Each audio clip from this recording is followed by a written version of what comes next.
Chapter 149. Only a young girl who had read too many romance novels would like this kind of wedding scene. In any case, Fancian did not like it very much. His state of mind was calm enough not to be moved by these rewards from the palace. Furthermore, in his heart, as well as the hearts of the guests watching the ceremony, they all thought that these rewards were for Princess Chun Lin Wanner. Fancian felt that every time the palace came to reward him, he had to kneel and salute. His waist and knees could not take it anymore, and he began to miss Wu Zhu's staff. Amidst a burst of celebratory music, the marriage between the Fan and Lin families finally came to an end. The newlyweds were escorted into the bridal chamber, and the guests began to leave. It was a strange day. Aside from King Jing, none of the officials drank too much. Count Sinan looked at the young couple being helped into the bridal chamber, and a gentle smile appeared on his face. What he had been most worried about today had not happened. It seemed that the crown prince and the second prince also knew that attending their son's wedding ceremony without regard for their status would arouse the vigilance of the palace and conflict with Fancian. But the crown prince and the second prince still had people send over heavy gifts. At nightfall, the newlyweds finally arrived at the newly built garden with the help of the servant girls and returned to their own residence. The place was also brightly lit with red candles, and everywhere was plastered with the character Happy. It was a very festive red. Here, Fancian finally relaxed. Some of these servant girls had been bought by him, some had been gifted by King Jing, and a few had come from the palace with Wanner. Basically, they were still somewhat afraid of a young master like him. He entered the room, stretched, and smiled as he called for everyone to leave. The servant girls in the manor all kowtowed to the newlyweds outside the door. Wanner's personal servant girl, Siki, hurriedly took out some money to distribute. "Siki, you must be tired. Go to sleep."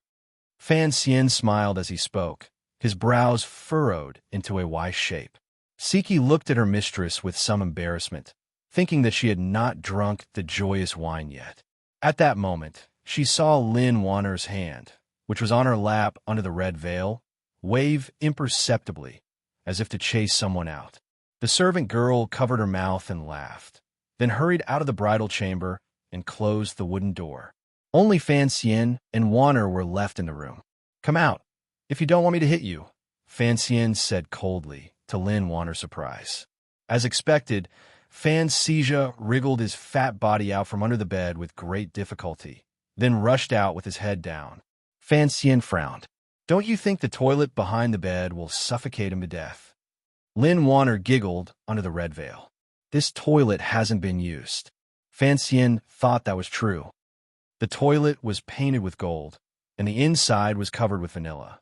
Seeing that there was no one around, and that the red candles were still and flowing like jade, he rolled his eyes and chuckled. He walked forward and held Lin Wanner's slightly cold hands that were exposed behind her wide sleeves. He suddenly thought of Uncle Wu Zhu. If that great grandmaster liked to stand in the corner as usual, then when the two of them were enjoying themselves in bed and saw the ghost in the corner, Fancian would not be so scared that he would get sick in that area. He quickly coughed twice and said softly, "Is Uncle here?" Uncle was not here. Being held by him, Lin Wanner thought of what was about to happen. She had long been embarrassed. Suddenly hearing him call her uncle, she couldn't help but be confused. Nothing." Fancian smiled. "In the future, when things are settled, I'll let you see him." "Oh." Lin Wanner was confused. She didn't know who he was talking about. "Wife." Fancian did not follow the rules and used the ruler to lift up the red veil on Wanner's head. Instead, he gently used 2 fingers to pick up one side of the red cloth and slowly lifted it up. He saw the red cloth gradually move up, revealing a girl's slightly lowered and bashful jade-white chin. Above it were 2 soft lips, the tip of her nose slightly raised, and her eyes tightly shut because of nervousness. Her long eyelashes trembled slightly. The red candles gradually dimmed. Fancian nervously sat on the side of the bed. The thumb of his right hand gently stroked his wife's smooth cheek under her ear. "Cough, cough." 2 very untimely coughs came from outside the room.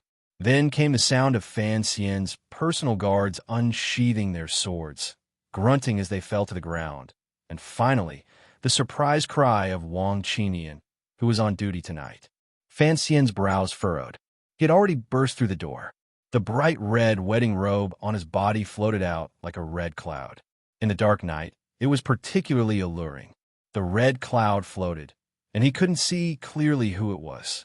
With a shake of his wrist and a shift of his feet, he had already avoided the palm that the other person had sent to his shoulder. Spontaneously, he took out a thin needle and pierced it into the other person's shoulder. The poison on the needle was very strong. Presumably, the other person would not be able to move. At this moment, out of the corner of his eye, he saw that 3 or 4 of the guards in front of the stone steps had already fallen unconscious. Wang Qinian, however, was looking behind him with a face full of fear. Fan Xian was shocked. Who in this world could be poisoned by his own poison and still be able to move? Feeling the sound of breaking wind coming from behind him, he gave a muffled grunt. Turning his palm into a knife, he swung it out. Just as the knife was about to hit the person's face, Fan Xian let out a pained groan.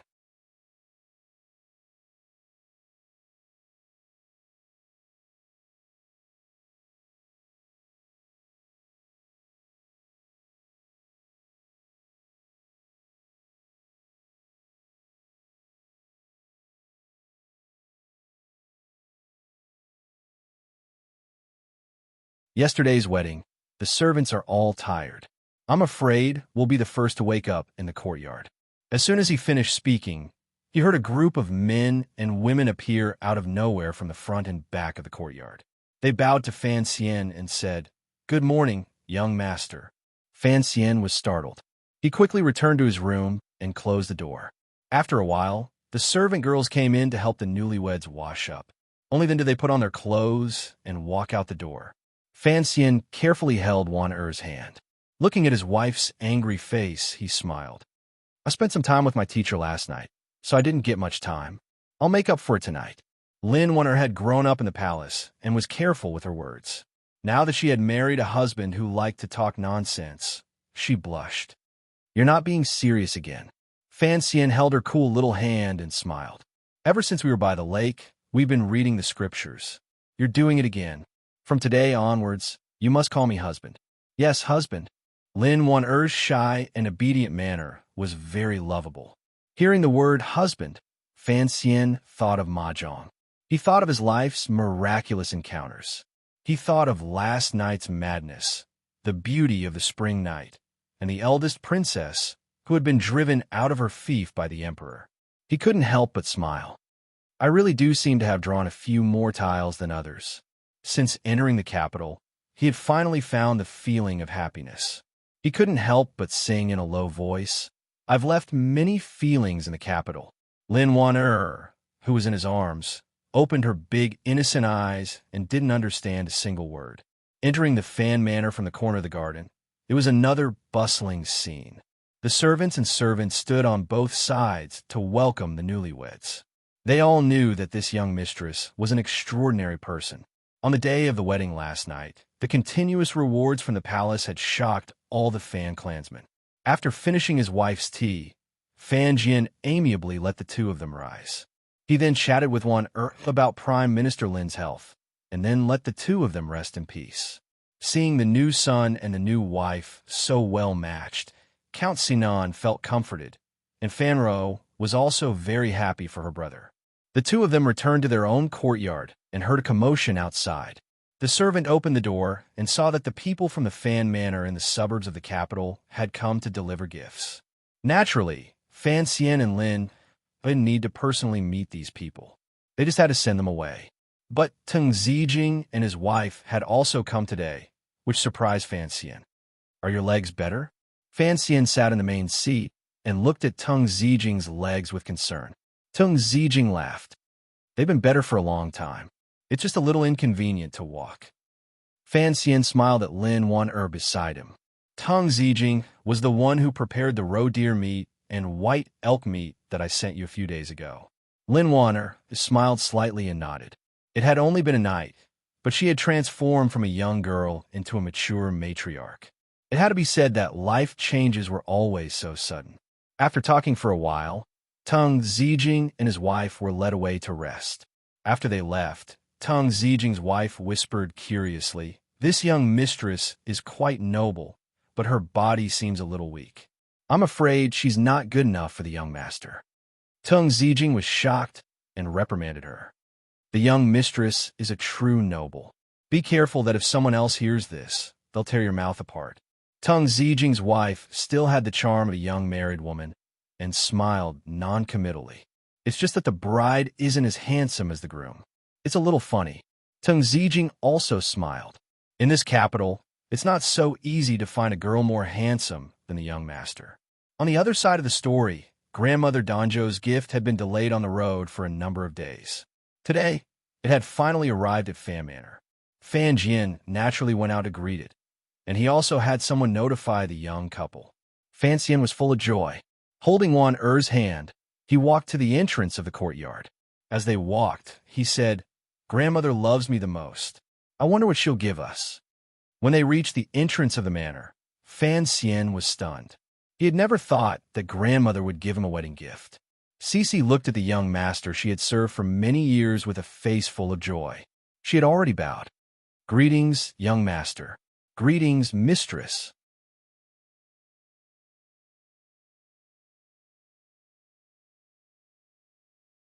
The snow in Song Mountain is good, especially in autumn and winter. Fan Xian looked at his wife with a smile, tempting her like a staff member of a travel agency. "Although the medicine my teacher gave you is very effective, and the imperial physicians were pleasantly surprised after taking your pulse, a high-altitude place will be very beneficial to your body."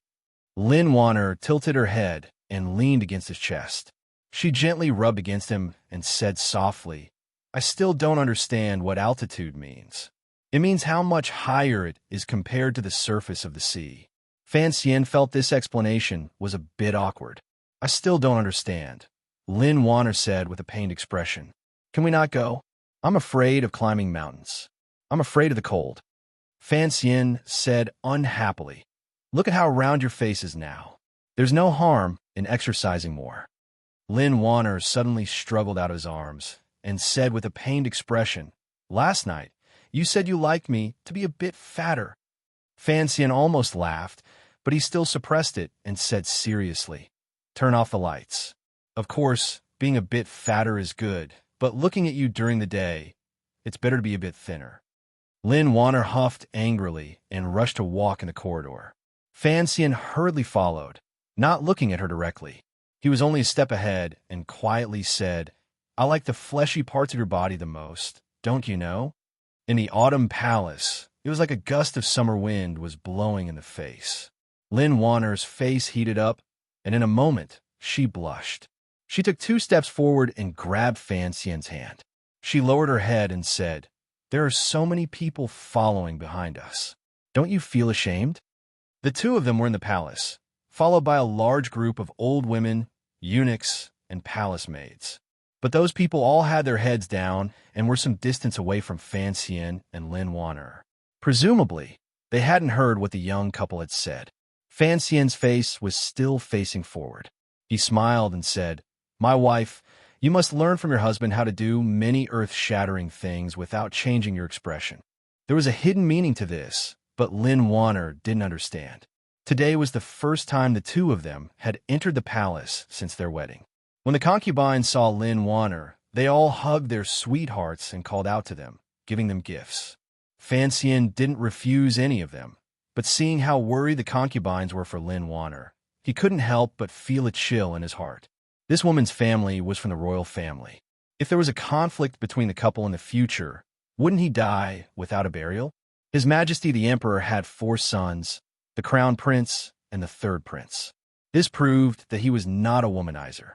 Coincidentally, of all the concubines in the palace, none of them had given birth to a princess. So Lin Wanner, who had been raised in the palace, naturally became the concubine's favorite. Lin Wanner was used to the palace, so she wasn't as nervous as Fan Xian had been when he first entered the palace. Instead, it was as if she were playing in the back garden of her home. Fan Xian was affected by this, and the eldest princess, whom he hated the most, had now returned to her fiefdom, Xinyan. So he relaxed and followed her around the palace. Earlier, when he had met with the Empress, Fan Xian had already brought up the matter of going to the Tsang Mountains for a vacation, and he had obtained the approval of the nobility in the palace. Unexpectedly, Wanner was a silly girl who was afraid of the cold. But Fan Xian had already made up his mind, especially after the new year, when the exchange of prisoners between the kingdom of Qing and northern Qi would officially begin. The Overwatch Council had sent word through Wang Qinian. It seemed that this matter had something to do with Fan Xian, so he needed a quiet place to deal with some matters and prepare some things. But it was a pity that when he entered the palace, he did not see his uncle, the emperor. Lin Wanner was a little disappointed. Fan Xian's calm face hid some other emotions. A procession of carriages set off from Fan Manor. Today, Prime Minister Lin had also come to see off his beloved daughter, so the scene seemed even more grand. The pedestrians on the street were also pointing at the procession. After all, a few days ago, the Fan and Lin families had united by marriage, and the wedding scene had shocked half the capital. Who would have thought that in just a few days, the immortal poet of the Fan family would cause such a ruckus? Why are you leaving the capital so soon after getting married? An old man in the crowd frowned, his hands behind his back. Young people these days, relying on their family's wealth and power, only know how to play around. I heard that Master Fan is also a professor at the Imperial College. Why are you going to Tsang Mountains? Look, don't you understand? A young man next to him laughed. Master Fan is going on a honeymoon. He has to specifically pick a secluded place. What is a honeymoon? A sister-in-law was interested. It means that life is as sweet as honey. Another poor man, who was obviously related to Fan Manor, laughed mockingly. You don't even know that? It's a new phrase invented by Master Fan. The sister-in-law was angry. That's a weird phrase. What's there to know? Besides, what honeymoon? If you want to pick a secluded place to stay for a few days, then don't you understand? Isn't it just for the sake of peace, happiness, and having a fat boy? Sitting in the carriage leaving the capital, on his left was Lin Wanner, who was curled up in her fur coat like a cat. She looked at Fan Xian with a smile in her eyes that were like spring water. On his left was the gentle and courteous Fan Ruo, who was currently peeling an orange, carefully picking the white strands from the flesh, and then putting the pieces into Fan Xian's mouth. Fan Xian half closed his eyes. Out of the corner of his eye, he glanced at Lin Wanner's expression. He couldn't help but frown. It's only autumn. Why are you so afraid of the cold? Lin Wanner giggled and climbed up. She moved closer to him and opened her mouth. Fan Xian's heart trembled. He heard her say to Ruo, "Good sister, give me an orange." Fan Ruo smiled. "Sister-in-law, you can't eat oranges when you're sick. You'll get sick." Lin Wanner frowned. That's annoying. Fan Xian didn't understand how his wife and sister addressed each other. One calls me sister, and the other calls me sister-in-law. What kind of address is that? Lin Wanner stuck out her tongue. I'm used to calling her sister. Fan Ruo couldn't help but laugh. She pointed at her brother's nose. Before you got married, my brother told me to call you sister-in-law, so I'm used to it. Fan Xian shook his head helplessly. The carriage was warm, and after leaving the capital, it was easy to get sleepy. Lin Wanner leaned on Fan Xian's shoulder, and Ruo rested against the carriage wall. The carriage suddenly shook, waking Wanner from her sleep. She rubbed her eyes and asked, "Are we there yet? How can we be so fast?" Fan Xian smiled and shook his head. Although the villa in the Tsang Mountains can't compare to the one in the palace, it's still halfway up the mountain. It'll take 3 days to get out of the capital. Lin Wanner looked at him calmly. Leaving the capital so soon after marriage, other than to recuperate, what other reason is there? Fan Xian knew he couldn't hide this from her, and he didn't want to hide it. He smiled. Your 2 cousins send people to the manor every day. I'm scared, so of course I have to hide. Choosing sides at this time, no matter which side, is a stupid thing to do. Chapter 152. 2 days later, the carriages slowly entered the middle of Tsang Mountain. The magnificent Tsang Mountain was incomparably majestic. Hundreds of years ago, a generation of emperors had used hundreds of thousands of hard laborers to forcefully open up an official road that allowed carriages to pass through the mountains. This was to facilitate his summer vacations in the Tsang Mountain. But in fact, not long after this huge, laborious road was completed, the emperor died on top of the soft bodies of his concubines. Unexpectedly, it had never been used even once. In the past few hundred years, the world had risen and fallen countless times, but gradually, this mountain closest to the capital had become the back garden of high officials and nobles. Since the previous dynasty, many laws had been issued, establishing the extremely thick air of officialdom on Tsang Mountain. Even the cold mountain wind could not blow it away. From then on, Tsang Mountain forbade hunting, burning forests to open up wastelands, and everything that poor people could do was prohibited. Tsang Mountain became purely a vacation spot for the rich.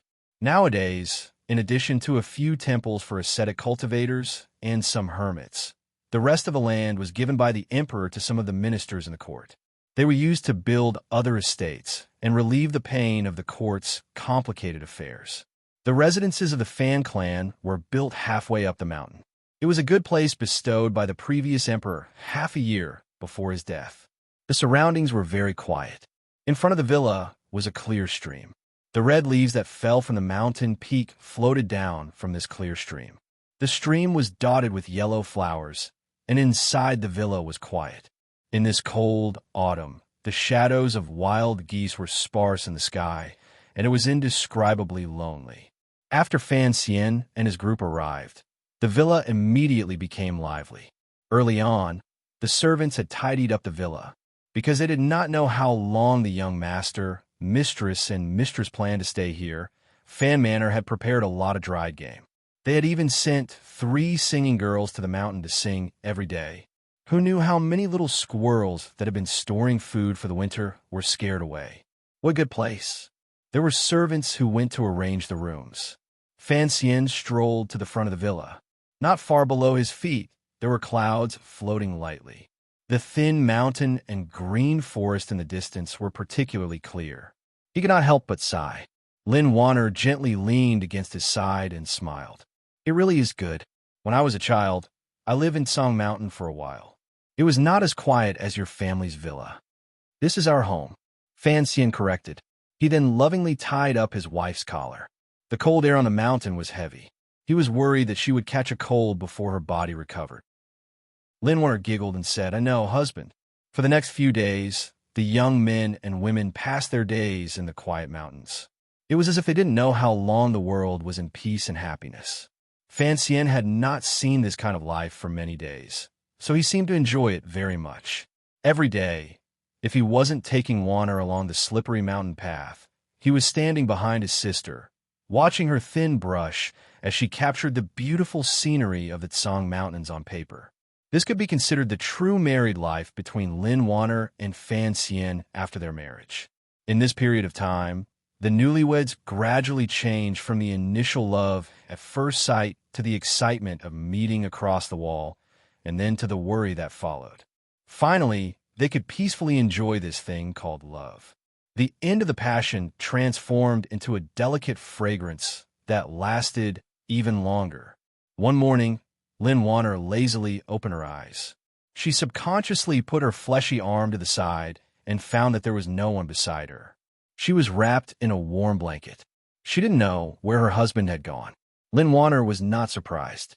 Ever since they had consummated their marriage, she knew that Fan Xian would wake up very early every day. She didn't know where he went, but before she woke up, he would quietly return to his room. She had always been curious, but when she lived in Fan Manor, it was not convenient for her to do anything. Now that she was in Tsang Mountain, there were no elders or those annoying old nannies by her side. Lin Wanner rolled her eyes. She got up and put on a thick cloak. She put on a pair of soft shoes, and like a thief, she sneaked out the door. A gust of morning wind hit her face, and she shivered from the cold. She didn't dare tarry. She secretly smiled and went to the other main room at the end of the corridor. She knocked twice on the door. When the sleepy Fan Ro heard her voice, she quickly got up and opened the door. She was only wearing a thin layer of clothing, and she was freezing. She rubbed her hands and said, "Sister-in-law, so early?" After Lin Wanner arrived at Tsang Mountain, The little mischief that had always been hidden under her shy and cute temperament finally came out. She stuck out her tongue, hugged Ruo's waist, and pulled her into the warm quilt. She let out a very comfortable sigh. Fan Ruo wasn't used to sleeping in the same bed as someone else, so she felt a little strange. But this little sister-in-law was very affectionate. She hugged Ruo and put her face next to hers. She quietly asked, "Do you know what your brother does every day when it's not bright?" Fan Ruo felt her sister-in-law's cold hand on her waist. She thought that if her brother saw this, he would be heartbroken. She quickly grabbed her hand to warm it. She said in a bad mood, "You are a couple. Why are you asking me?" Lin Wana laughed and said, "That brother of yours is always so mysterious. Let's not talk about this. Let's talk about every night when we are talking and playing chess in a room. Where does he go? Aren't you curious?" Hearing her sister-in-law say this, Ruo, who had a calm temperament, couldn't help but feel a little confused. She knew that her brother practiced every morning, but these past few nights, her brother had disappeared for a period of time. She really didn't know what he was doing. In the morning, he practices martial arts. At night, I don't know. I'll ask him. Lin Warner was curious. Practice martial arts? What kind of martial arts? Can we go take a look? Sister-in-law, you're so curious. Of course. Lin Warner's eyes lit up like the lake in the summer villa. As a wife, it's normal to be curious about what her husband is doing. Fan Ruo realized that her sister-in-law didn't have many of the habits of the palace. In some ways, she felt that she was even more mischievous than she was. She couldn't help but laugh. It's so cold. If I were married, I'd rather sleep in my bed. If you go out now and my brother sees you and scolds you, I won't help you. Lin Warner didn't know what Fan Xian looked like when he was angry, but she knew her husband's temperament. She grimaced. Suddenly, she smiled. If we get married? It's late autumn. It looks like my sister-in-law is beginning to feel sleepy. Perhaps it was because the bed was too warm, or perhaps it was because she was shy, but Fan Ruo's face reddened. What kind of sister-in-law are you? She reached out to tickle Lin Warner. Lin Warner yelped and hit back. The young sister-in-law and sister-in-law played around on the bed. In the end, Fan Ruo was no match for a married woman. Panting, she had no choice but to get out of bed. She wrapped her sister-in-law in layers of clothing. After confirming that the mountain wind couldn't reach her neck, she took her hand and left the villa to find her brother. The sky was bright, and the people in the villa were still preparing for the morning. No one noticed that the two masters had slipped out like thieves. Most of the land on the mountainside was the property of the Fan family, so no one came to disturb them. The two girls walked carefully along the path in the forest toward the mountainside. Are you sure it's this way? Fan Ruo frowned. This mountain is so big. Let's not get lost. Don't worry. Lin Warner smiled. I have an intuition. I can feel where my husband is. Fan Ruo thought helplessly. She could only trust her unreliable intuition. Although she thought this way, she paid attention to the ground under her feet. She found that people had indeed stepped on it. This small path was so quiet. Other than her elder brother, no one else would have the interest to go into the barren mountain. After some time, the two young girls finally plucked the autumn leaves and wiped the dew off their clothes. They passed through the forest and arrived at the side of the mountain. Fortunately, Lin Warner's body had recovered after taking Fei Jie's medicine. Otherwise, she might not have been able to make it this far. Seeing her sister-in-law's red face, Ruo felt sorry for her and wiped her face. She reminded her to fasten her cloak, which had already been unbuttoned. Only then did the two look forward. If they didn't look, they wouldn't have known. At the foot of the mountain was a gentle slope rarely seen in Song Mountain. Above, it was a meadow that was still green under the autumn frost.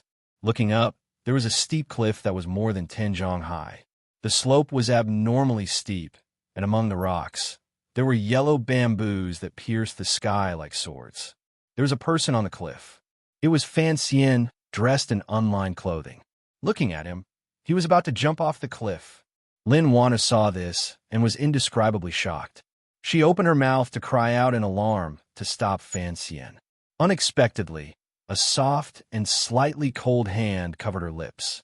Fan Ruo narrowed her eyes and looked at her brother on the cliff. Pretending to be calm, she said, "Don't worry." He didn't know where her confidence came from. At this time, Fan Xian had already jumped down from the cliff. His body could be seen jumping between the rocks. Each step was dangerously close to stepping on the only place where he could put his weight. As he descended, his speed became faster and faster. A few times, he almost crashed into the bamboos. But he seemed to have an innate ability to predict. He would always turn 1 or 2 turns ahead of time. He would choose a place to land, as well as the strength of the rebound, and he would brush past the bamboos. This relied on the powerful control brought by the tyrannical Jinqi in his body. It also relied on the instincts he had learned from Wu Zhu. In reality, in a flash, his body was like a black light. He passed through the bamboo forest and rocks and landed steadily on the meadow. Fan Xian turned his head slightly and looked at the two girls with surprise. "Why are you here?" His breathing was not chaotic, but the bamboos on the steep slope swayed gently from his breath. Chapter 153. Lin Wanner and Fan Ruo watched the scene and couldn't help but be dumbfounded. Although the two girls knew that Fan Xian had killed an 8th-level master on Yalan Street, the thrilling scene of him rushing down the cliff was completely different from how they felt about the so-called martial way. Accuracy, calmness, and strength. These are the things that had shocked them. Even Fan Ruo, who had always trusted her brother and was much calmer than Lin Wanner, couldn't help but let out a soft cry. "Brother, how did you do that?" Fan Xian walked up from the meadow and looked at the two girls. He couldn't help but shake his head. He put his hands on the girls' heads and gently rubbed them. "It's just a daily practice." He thought to himself, if you had seen the terrifying scene of Wu Zhu jumping down the cliff outside Danzhou, you would definitely not have cared about what had just happened. He frowned. "Why did you come out so early in the morning? There are beasts in the mountains." Fan Ruo looked at Lin Wanner and smiled. "My wife often wakes up and doesn't see you, so she dragged me out to find you. She's curious about what you look like when you practice every day." Fan Xian looked at his wife, whose face was red from the cold. He reached out and rubbed the tip of her cold nose. Lin Wanner was not used to him being so affectionate in front of her sister. She shyly moved away. She was still immersed in the scene she had just seen. It turned out that her husband was such a powerful master. Seeming to guess what she was thinking, Fan Xian smiled and shook his head. "Don't think too highly of me. Someone once said that I was above the 4th level, but not yet the 6th. Lin Wanner looked at him in disbelief. "I grew up in the palace. I've seen many 7th-level masters. Husband, you're much more powerful than them." "Really?" Fan Xian smiled and didn't take it to heart. Instead, he said with a headache, "Although teacher phase medicine is very useful, the wind is strong in the mountains in the morning. What if you catch a cold running out like this?" As he spoke, he tightened the scarf around her neck and said with concern, "I've been used to practicing martial arts every day since I was a child. It's my fault that I didn't tell you before. Don't come out again in the future." Fan Ruo was happy to see her brother and sister-in-law so affectionate. She smiled and didn't say a word. Unexpectedly, Fan Xian turned his head and coldly said, "Whoa, you too." Seeing that her brother was angry, she panicked and her eyes became misty. In a low voice, she said, "Sister is wrong. In the future, I will." She was about to say that she would take good care of her sister-in-law, but Lin Wanner was also anxious to defend her. She was the one who dragged her out. Fan Xian rubbed her frozen ear and warmly said, "Your sister-in-law's health is not good. How much better can your health be? If you freeze yourself, how will you get married in the future?" Only now did the two young women realize that he was angry about something else. Thinking of how this young man in front of them cared for his wife and his sister, Lin Wanner and Ruo couldn't help but feel a sense of happiness. Fan Xian was actually the happiest person. His days in Song Mountain passed day by day. It seemed that he had already forgotten everything in the capital. Every once in a while, Count Sinan would send a secret letter to him, and Wang Qinian would report to him through Fan Xian's own channels. The capital was calm. The only major movement was that Yin Xiaoi, the commander of the palace who had shot Fan Xian with an arrow, had been transferred north to take up the post of commandant of the godly Will army of Shubei. Although it was only a transfer of rank, it had to be said that the emperor had given Yin Xiaoyi a warning. The peace treaty between the kingdom of Qing and northern Qi had come into effect last month, so the godly Will army of Shubei was no longer of use. Although he was the commandant of the north, Yin Xiaoyi couldn't do much in the current situation. He was probably very depressed. Fan Xian looked at Wang Qinyan's letter and frowned slightly. Everyone knew that Yin Xiaoyi's sudden rise to power was partly due to his superior 9th-level martial prowess, and partly due to the eldest princess's help. If the emperor in the palace wanted to get rid of the eldest princess, he would certainly keep Yin Xiaoyi in the capital so that the Overwatch Council could keep an eye on him. In the worst-case scenario, Yin Xiaoyi could be promoted to the Bureau of Military Affairs and promoted to a civil position. There was absolutely no reason for him to be transferred north to take charge of the army. Fan Xian lightly knocked on the table twice and shook his head. He understood what was going on. It seemed that the emperor still had no intention of making a move. This was only a warning to another power in the court. It seemed that the capital would be much safer. But how could a ruler who had been on the throne for more than 10 years allow someone else to safely rise? If he used the power of the emperor, the power of the Overwatch Council, and the loyalty of the Yi family, it would be very easy to kill the eldest princess and the hidden prince in one fell swoop. Fan Xian still couldn't understand this. He didn't know what the emperor was relying on to be so bold, to look at the other side so carefreely, and not to make the first move. Since he had confirmed that Jingdo was safe, Fan Xian's mood relaxed. However, he also felt a bit of regret. Starting the War of Leaflets in Jingdo was a choice he had no choice because he was not as powerful as the emperor, so he didn't dare wait. However, he had helplessly eased the situation. He and the eldest princess had a fight over the palace treasury.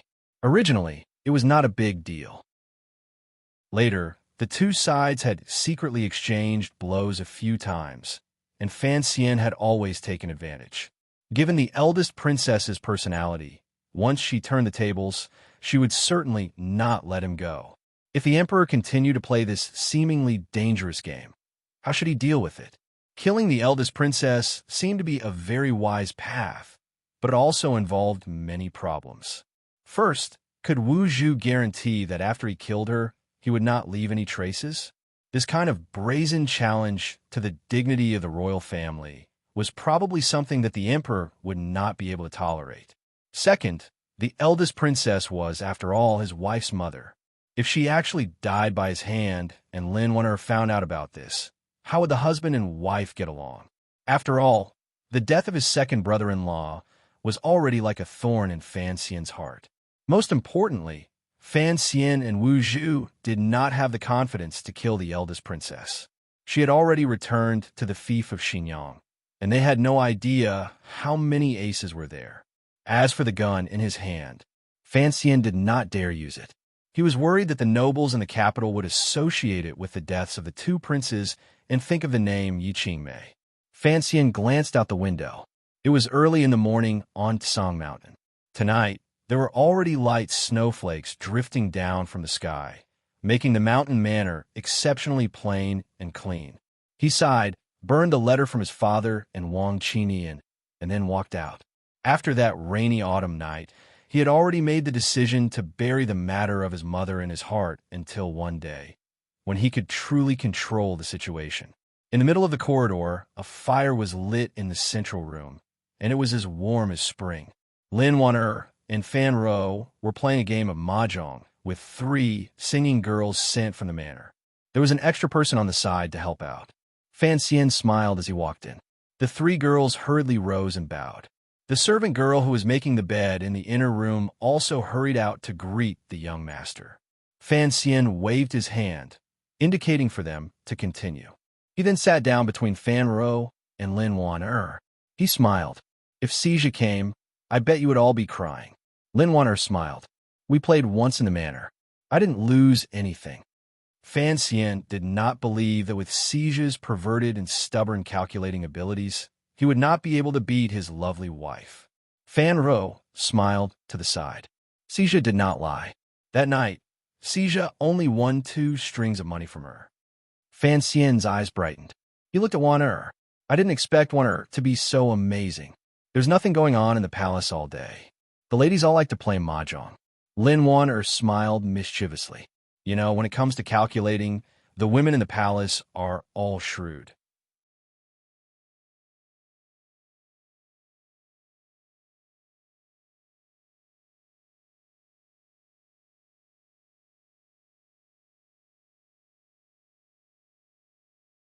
Although he didn't say anything, hearing these words, he couldn't help but have a strange feeling. As for why it was strange, he couldn't explain it at the moment. He shook his head and said, I need to make myself stronger. Otherwise, I won't be able to protect the people beside me. Wanner, the royal family, the eldest princess, and Ro. Don't forget, she is also a poor child without a mother. Wu Zhu was silent. Fan Xian smiled slightly. At this moment, the moon shone on the snowy mountain. The night was slightly bright, making his face appear even more beautiful and pure. He watched as a few snow seeds landed on the black cloth covering Wu Zhu's eyes. For some reason, his heart jumped, and he did something that he had never dared to do in his entire life. He took a step forward and carefully stretched out his hand, wanting to pick the snow off of Wu Zhu's eyes. His movement was very gentle. Wu Zhu took a step back. The timing of this step was perfect, and it made Fan Xian's right hand awkwardly pause in the air about half a foot away from Wu Zhu's face. Go back. Wu Zhu took the sniper rifle from his hand, turned, and disappeared into the darkness. Fan Xian looked at the place where he disappeared, and a faint sadness welled up in his heart. This was a powerful warrior who had lost his memory and only had a small part of his past. What would his future be like? Time was lost in the mountains. Every day, Fan Xian, with great discipline, woke up early in the morning and practiced martial arts. At night, he would also take some time to learn the skills of the Night Walker with Wu Zhu. Most of his days were spent with Lin Wanner and his sister, watching the girls of the manor gather together to compete in poetry, painting, music, and card games. The days passed in a flash. In between, Yilinger and Princess Rojia also came to stay for a short time. A few of the noble young ladies inevitably had a small poetry meeting. Rojia seemed to have shaken off the sadness of Fan Xian's wedding. Her eyes were as gentle as water, and she begged her brother Fan to write a few poems for her to listen to. Fan Xian could not fall for such a trick. He used the excuse of going up the mountain to fight a tigress and escaped. Near the end of the year, Fan Xia, who had, with great difficulty, finally shaken off the troubles of his family studies, eagerly sat in the carriage up the Tsang Mountains. He happily pulled his sister-in-law, whom he had not seen for over a month, to play mahjong. In his opinion, being able to find Lin Wanner at the mahjong table was like a peerless swordsman finding an ace worthy of being his enemy. As the saying goes, life is as lonely as snow. Of course, Fan Xian and his sister gathered in the manor. As the young master, he would not forget his wife's brother. He had long sent Tung Zijing, who had recovered, to bring Dabao over.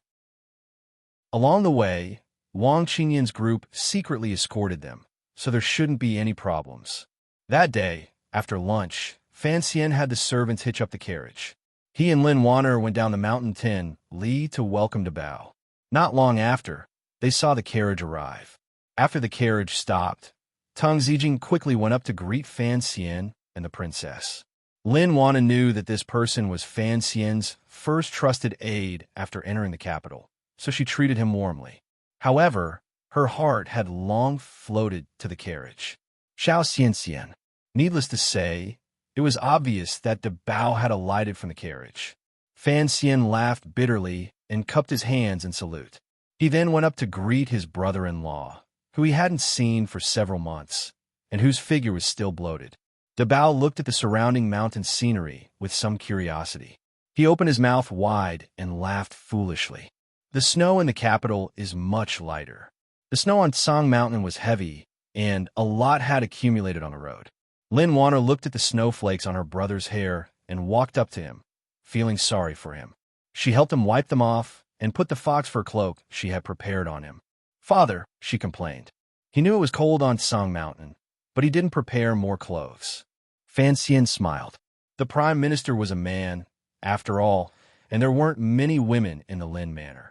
No matter how much he loved to bow, he couldn't take care of everything. He then turned to Tung Zijing. Did anything happen on the road? No, Tung Zijing replied calmly. At the crossroads before entering the mountain, we fought with another family's carriage for the winter. Seeing that we were in the Prime Minister's carriage, they let us pass. Admiring the snowy scenery on Song Mountain and avoiding the midsummer was a favorite activity of the nobles in the capital. Furthermore, there were soldiers guarding the entrance to the mountain. This was only a small matter, and Fan Xian didn't take it to heart.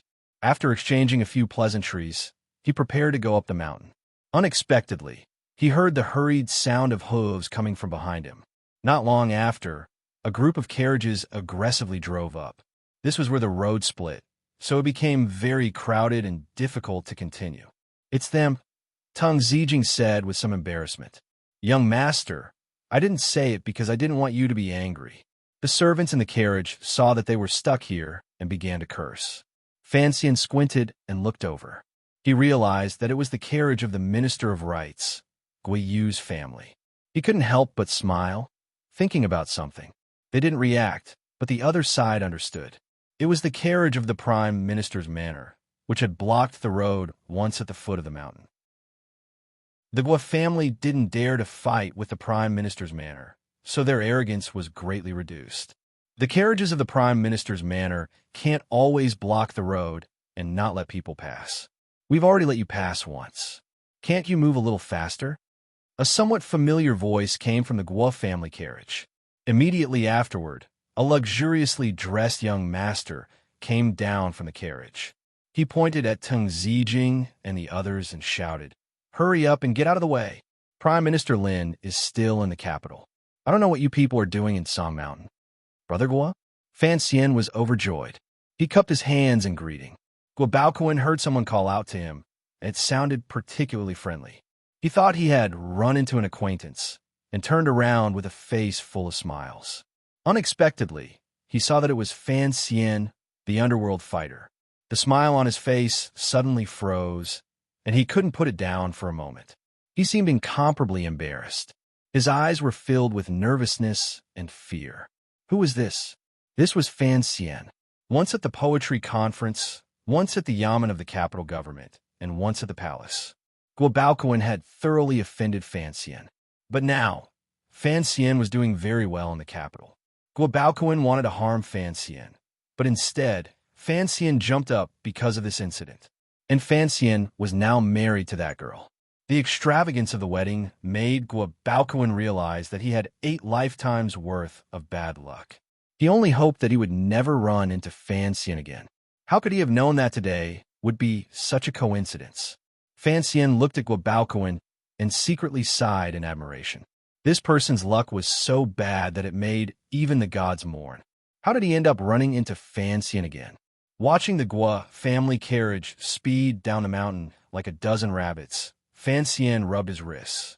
Lin Wanner walked over and said in a low voice, "Why did you drive him down the mountain for no reason? Although he is only a palace, he is still a close official of the Crown Prince. In the future, he will enter the cabinet. Besides, Song Mountain doesn't belong to Fan. To our family. If others find out, they will say that we are too overbearing. I didn't drive him down the mountain." Hearing his wife change her mind so quickly, a strange smile appeared on Fan Xian's beautiful face. "I just said that I would go drink tea with him in the middle of the night. Who knew that he would run away?" Lin Wanner heard him speak so gently and couldn't help but laugh. "Oh, you. Everyone in the capital knows that you are an underground boxer. Gua Baoquan is guilty of going to see him in the middle of the night. Of course he will run. He is not as famous as you are, and his fists are not as big as yours. What else can he do but run?" Fan Xian laughed. "I sympathize with him too." Chapter 49, Tung Zijing brought another letter. In it, Count Sinan Fan appeared to be deeply worried. It seemed that something had happened in the court that worried him. But, judging from the words, it had nothing to do with the eldest princess. Fan Xian frowned. What could it be? When he opened Wang Qinyan's letter and compared the contents of the two pieces of paper, the situation became clear. Business, government, and now the council. How long will this process take? Fan Xian looked out the window at the dark, snowy sky and shook his head with a bitter smile. He knew that the mission to northern Qi would eventually fall to him, the deputy envoy. On one hand, it was because he had made a scene in the palace after drinking. Even if he hid in the Tsang Mountains, it would not be enough to calm the lake. On the other hand, Chun Pingping, whom he had never met, was his mother's close comrade. It was clear that he wanted him to take over the Overwatch Council. Fei Jie had confirmed this, and if he wanted to take over the Overwatch Council, it would be even more difficult than being the Prime Minister. He could not rely on his family background and a bit of fame to intimidate the thousands of secret agents in the hospital. The Overwatch Council was not like the ordinary yamen of the six ministries.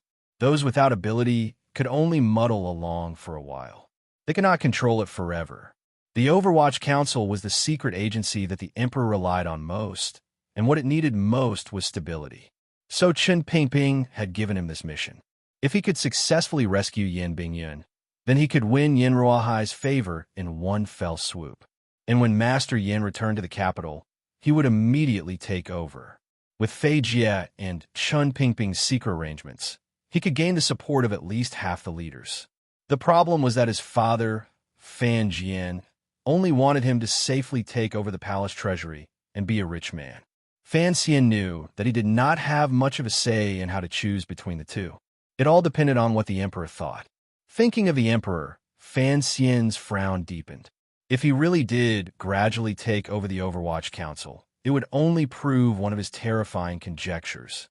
Going on a diplomatic mission to northern Qi was a golden opportunity. But Fan Xian knew that if he was only brass, no matter how much he was plated, he could not become gold. Although he still did not know the most dangerous part of the Overwatch Council's plan, he could guess that this trip north would be very unusual. Outside the window, the wind and snow intertwined. At the end of the long corridor, there was a faint sound of laughter and a fiery red light. In this snowy night, it made one feel incomparably warm. Fan Xian put the two letters in his palm. Without changing his expression, he crushed them into powder, opened the window, and threw them into the snow. The powder mixed with the powder and snow and could no longer be found. Outside, the night wind blew in, chilling his face. The candles in the room dimmed, then grew brighter. Hurry up and close the window. It's freezing. Warner, who had gone to bed early, pitifully stuck half her face out from under the blankets. Her mouth and nose were hidden under the warm blankets. She looked at Fan Xian with a pair of eyes that could speak. Hurry up and go to sleep. Let them do whatever they want.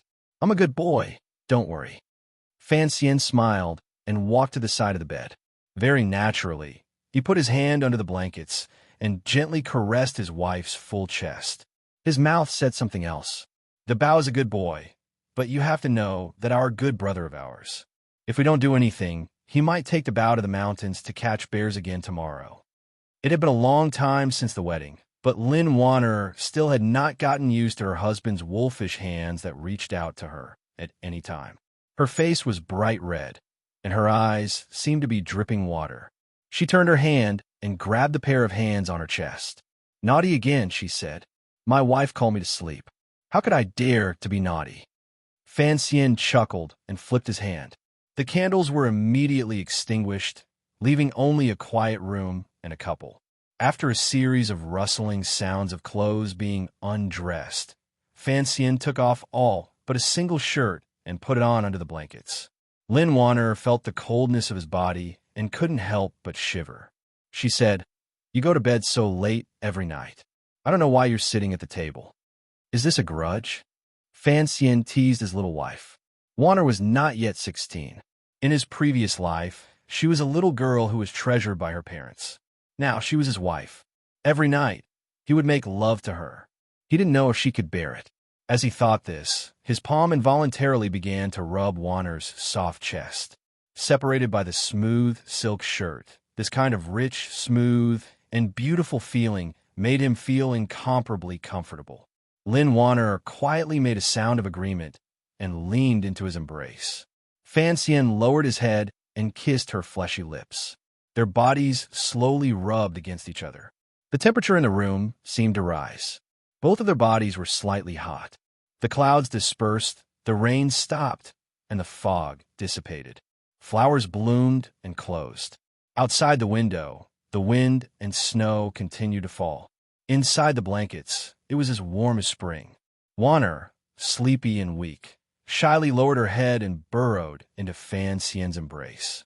Fanxian looked at his wife with heartache. He couldn't help but use his finger to gently touch Warner's lips. For some reason, he thought of the chicken leg in the temple. Your hands are not clean." Warner turned her head away, embarrassed and angry. Fanxian smiled gently. "How is it not clean?" "Our good Warner's body is clean."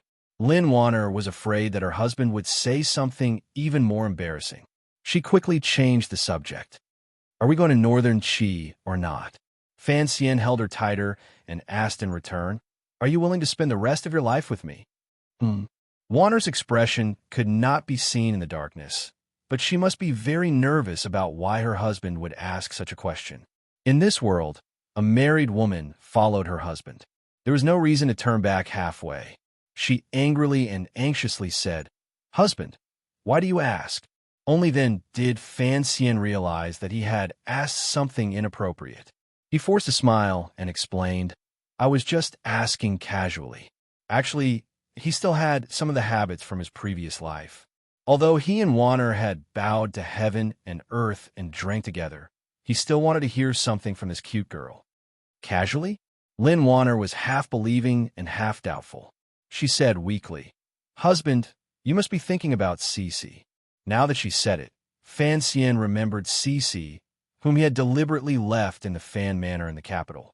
Tung Zijing had said that she was doing well in the capital, but with his grandmother's nonsense, he had to deal with it. He comforted Warner. "I don't have the mood to think about that.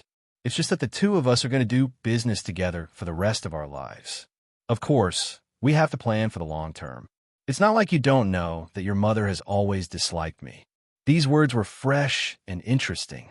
When Warner heard the words, "do business together for the rest of your life," her heart warmed and she was very satisfied. She faintly replied, "What else can I do when married to my husband?" Then it settled. In the darkness, Fanxian smiled. The lines of his lips were very gentle. He said quietly, "The nobles in the capital are playing mahjong. I don't know if I can win." Warner smiled.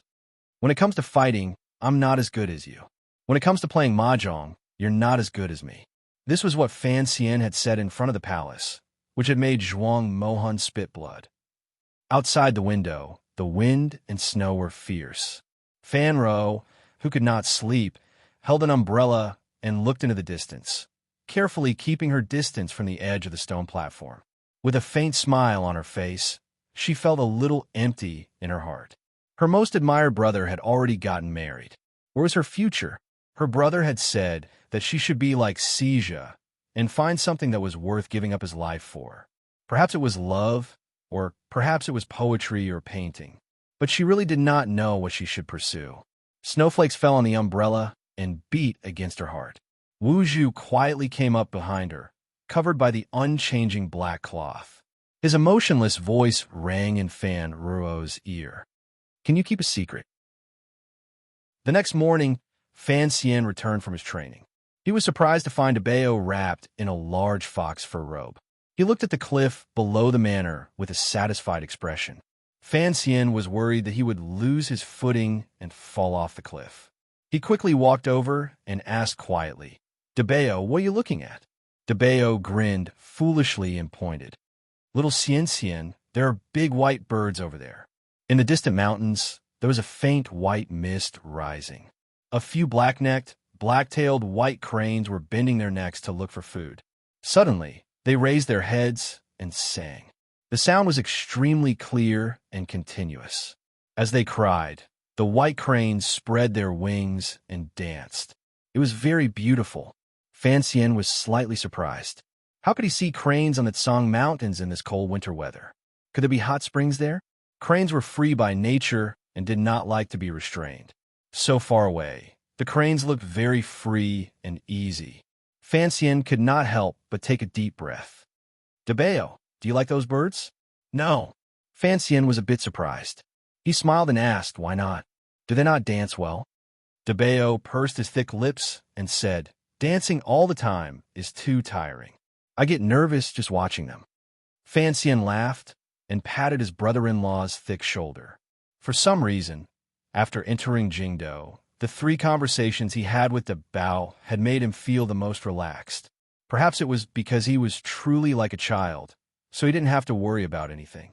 Although the crane dance was beautiful, it was indeed too tiring. "Debeo, how have you been these days?" Debeo's broad brows showed a trace of confusion. It seemed that he did not know how to answer this question, but he still tried very hard to answer clearly. He stammered, pretty good, playing mahjong, little fatty throwing a tantrum, pretty fun." Fancian chuckled. He looked at the thick snow forest below, the bluestone plain, the distant mist, and the white cranes in the mist. He was silent for a long time. The end of the snow in the Tsang Mountains. Chapter 155. At the end of the year, according to palace custom, each prince and princess would receive a gift from the palace. This year's gift was somewhat different. First, the crown prince received the first gift. This was natural, but it was more generous than in previous years. There was also a book personally written by the emperor. Secondly, the second prince's reward was also of a higher level. The great prince, who was far away at the border, received a bow and arrows as a gift. Most importantly, along with this bow was an imperial edict, announcing that when the grass grew at the end of summer, he would return to the capital to be conferred the title of prince. The officials in the capital were confused. They did not know what the emperor was thinking. It seemed that the crown prince's position was still incomparably stable. So why was the great prince summoned back? This prince had been leading troops for many years. Although he was not the legitimate son, he was the eldest son. If he returned to the capital, the situation in the water would be somewhat unstable.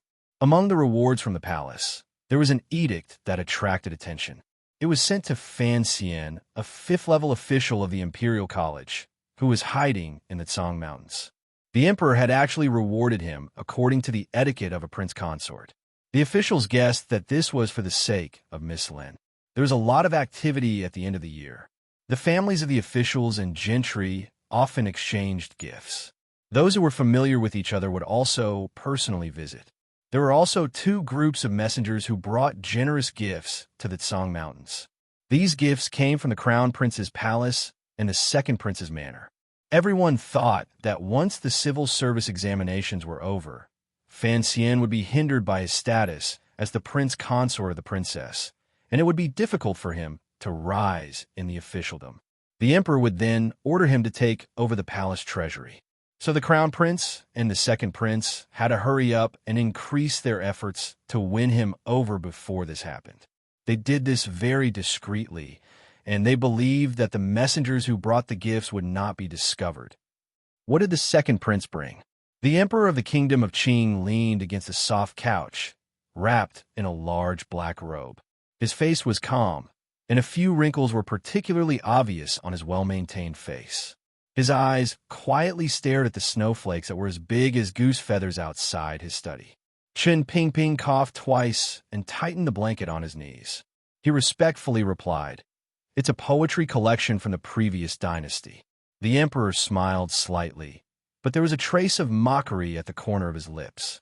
"My second son likes to write sour poems, but he thinks everyone in the world is like him." Fancian casually wrote a poem, and it surpassed countless poets of the previous dynasty. "This gift is too of a gift." He then asked, "What did the crown prince bring?" "A box of jade-green mahjong tiles." Chen Pingping rubbed his smooth chin and followed the emperor's gaze to the large patch of flat snow in the royal palace. He narrowed his eyes slightly. "Fancian likes it very much." "Fan-Cien," the emperor said quietly. "Emperor, His Majesty," he said in a low voice, "the crown prince's gift is brilliant. I wonder who in the Eastern Palace came up with the idea." Xian princes of the Xian, of Chun of the emperor of the emperor of the emperor of the emperor two. Chun of the prince, of the Chun of the dynasty, of the emperor, the emperor, the emperor of the prince. Chun Pingping carefully replied, with a caring Fan Xian by my side to take care of me, I should be happier than in the palace. No one in the palace can truly be happy, the emperor said with a smile. Have you really decided to send Fan Xian to Northern Qi? Chun Pingping sat in his wheelchair and still lowered his head with great difficulty. He bowed and said, Yes. Since your majesty has agreed to my suggestion, then I will begin to make arrangements. If Fan Xian does not do something for the council, it will be difficult for him to truly control the council and serve your majesty. The atmosphere between the two of them suddenly became cold and silent. The emperor looked coldly at Chun Pingping's head. A moment later, he faintly said, Don't forget, he is of royal blood. How can he take such a risk? After a long silence, Chun Pingping forced a smile with some difficulty and insisted on his own opinion. Master, the problem is that he will never be able to become a member of the royal family. As master subordinate, I want to find a safe future for him. He paused and then said, If he takes over the palace treasury, he will certainly become a target for the princes. Master, I do not wish to see such a situation. It would be better to let him go out and lie low for a while. Hiding in the Song Mountains all the time is not a good idea. The emperor looked coldly at the cripple in front of him. In the eyes of the officials, he was like an old dog, but how long had it been since he had heard the word master come out of his mouth? Approved. The emperor slowly closed his eyes. It seemed that in that moment, the wind and snow in the palace had disappeared without a trace. Chun Pingping sat quietly in his wheelchair and waited for a long time. Finally, he heard the emperor's next words. But you must know that Count Sinan and Prime Minister Lin will not agree to this arrangement. In a moment, I will be annoyed to death. Let's go. The clear voice of a young eunuch rang out from under the eaves of the Xingqing Palace. With a rustling sound, eunuchs and palace maids rushed out from the side of the hall, carrying the emperor's carriage and serving the emperor to the front of the hall. The carriage was so well sealed that the wind and snow could not sneak in. The emperor's eyes were half closed, and his chin was propped up in his hand. No one knew what he was thinking. His palms slowly caressed the slightly hot charcoal stove. After a long time, he sighed and opened his eyes. He looked at the familiar palace scenery and gently shook his head. In the main hall of the palace, a eunuch came out with a horsetail whisk and said in a clear voice, His Majesty has arrived. Below, the officials who had been waiting for a long time straightened their clothes and bowed to the ground, shouting, Long live the emperor. The emperor glanced at these officials and slowly walked to sit in front of the dragon chair. Rise, he said. Hearing this, the officials climbed to their feet. But these high-ranking officials and nobles had lived comfortably in the capital. It was inevitable that they were a little fat and weak, so their movements were slow and comical. Everything else has been settled. Spring is approaching. After the imperial examinations, it is time to carry out the agreement made with the North last year. The emperor did not seem to be in good spirits. He leaned back on the dragon throne. Ministers, are there any suitable candidates for the envoy? In the past few months, there had been rumors that the Prime Minister's new son-in-law, Fan Xian, the fifth scholar of the Imperial College, might be sent to Northern Qi. Prime Minister Lin Ruofu had always thought that it was the civil officials who opposed him in court causing trouble, so he had made ample preparations. Originally, the Fan and Lin families had never liked each other in court. One was a steadfast supporter of the royal faction, while the other had an unclear relationship with the eldest princess. But with Fan Xian's arrival in the capital, everything changed dramatically. The Prime Minister and the eldest princess broke off relations, and Assistant Minister Fan became his in-law. Assistant Minister Fan Jian of the Ministry of Revenue stood a little to the back. He glanced at the front of the line and found that Prime Minister Lin Ruofu was also looking at him. Their eyes met, and they smiled. Your Majesty, I believe that Xian Chuwu of the Chamberlain of Honglu Temple handled matters neatly during the last negotiations and did much for the benefit of the country. He is an excellent talent, and Xian Shiwu would be the most suitable envoy for this return visit. The first to respond was Prime Minister Lin Ruofu's disciple, the junior minister of Taichung Temple, Rin Shaoan. Because today's court discussion would discuss the matter of the return visit, all etiquette and regulations needed to be consulted, so he and the junior minister of Honglu Temple, Xian Shiwu, were both present in the hall. Xian Shiwu was a little surprised. Why was he being pushed out? Of course, he understood that the prime minister would not want his son-in-law to travel thousands of miles to an enemy country. Although there would be no problems with safety, the journey was long. Fan Xian would certainly be promoted again during the spring examinations, and if he immediately went on a mission, who knew what would happen in court in a few months? In fact, the Crown Prince's opinion was similar to that of the Prime Minister. Now that the eldest princess was no longer behind the Crown Prince's back, the Crown Prince's way of thinking was much more mature. He believed that Fan Xian should stay in the capital and immediately take over the palace treasury, and, at the same time, increase his efforts to win him over. This was the right path. If he could use this to control Assistant Minister Fan and repair his relationship with the Prime Minister, that would be even better. Furthermore, the spring examinations were approaching, and the Eastern Palace still needed to rely on Fan Xian. It seemed that no one in court today would suggest that Fan Xian go on a diplomatic mission to Northern Qi. After all, even if you were a senior statesman of 3 dynasties and a minister of ministry, if you offended the Fan and Lin families, you might not be able to bear the hatred of those 2 old men. So the hall immediately fell silent. It seemed that all the officials approved of Xian Shiwu's proposal to go on a diplomatic mission to Northern Qi. Even Xian Shiwu himself began to prepare to accept the order and take Fan Xian's place. The emperor frowned slightly, as if he had not expected the current situation. He gently placed the stove in his hand on a small yellow satin table beside him. At that moment, someone stepped out from the ranks of the officials. In a low voice, he said, "I propose that the Imperial College send Fan Xian as a diplomatic envoy to Northern Qi."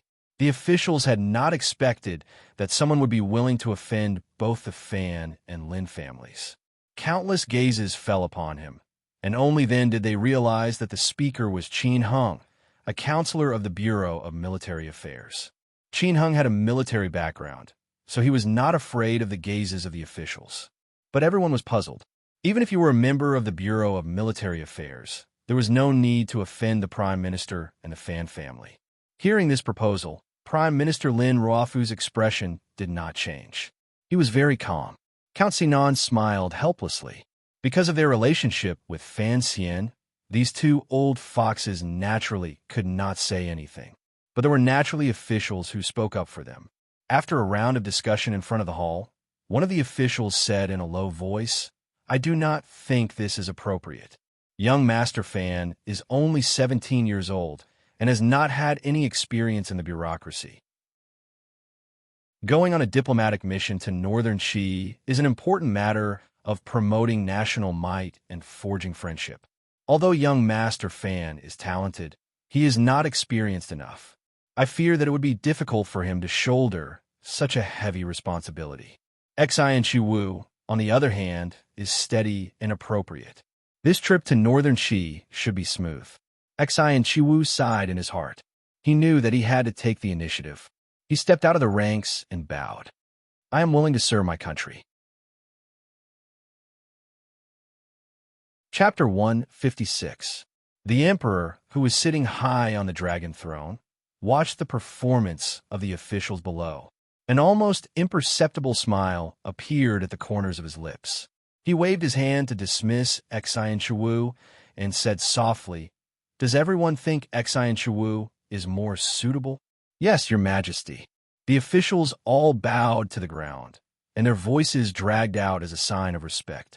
Qin Hung, the advisor of the Bureau of Military Affairs who had suggested Fan Xian go to Northern Qi, looked at the emperor with some surprise and quickly retracted his gaze. At this time, the officials all agreed that Fan Xian was not suitable to be an envoy and that the emperor would probably change his mind. I, however, have a different opinion from you all.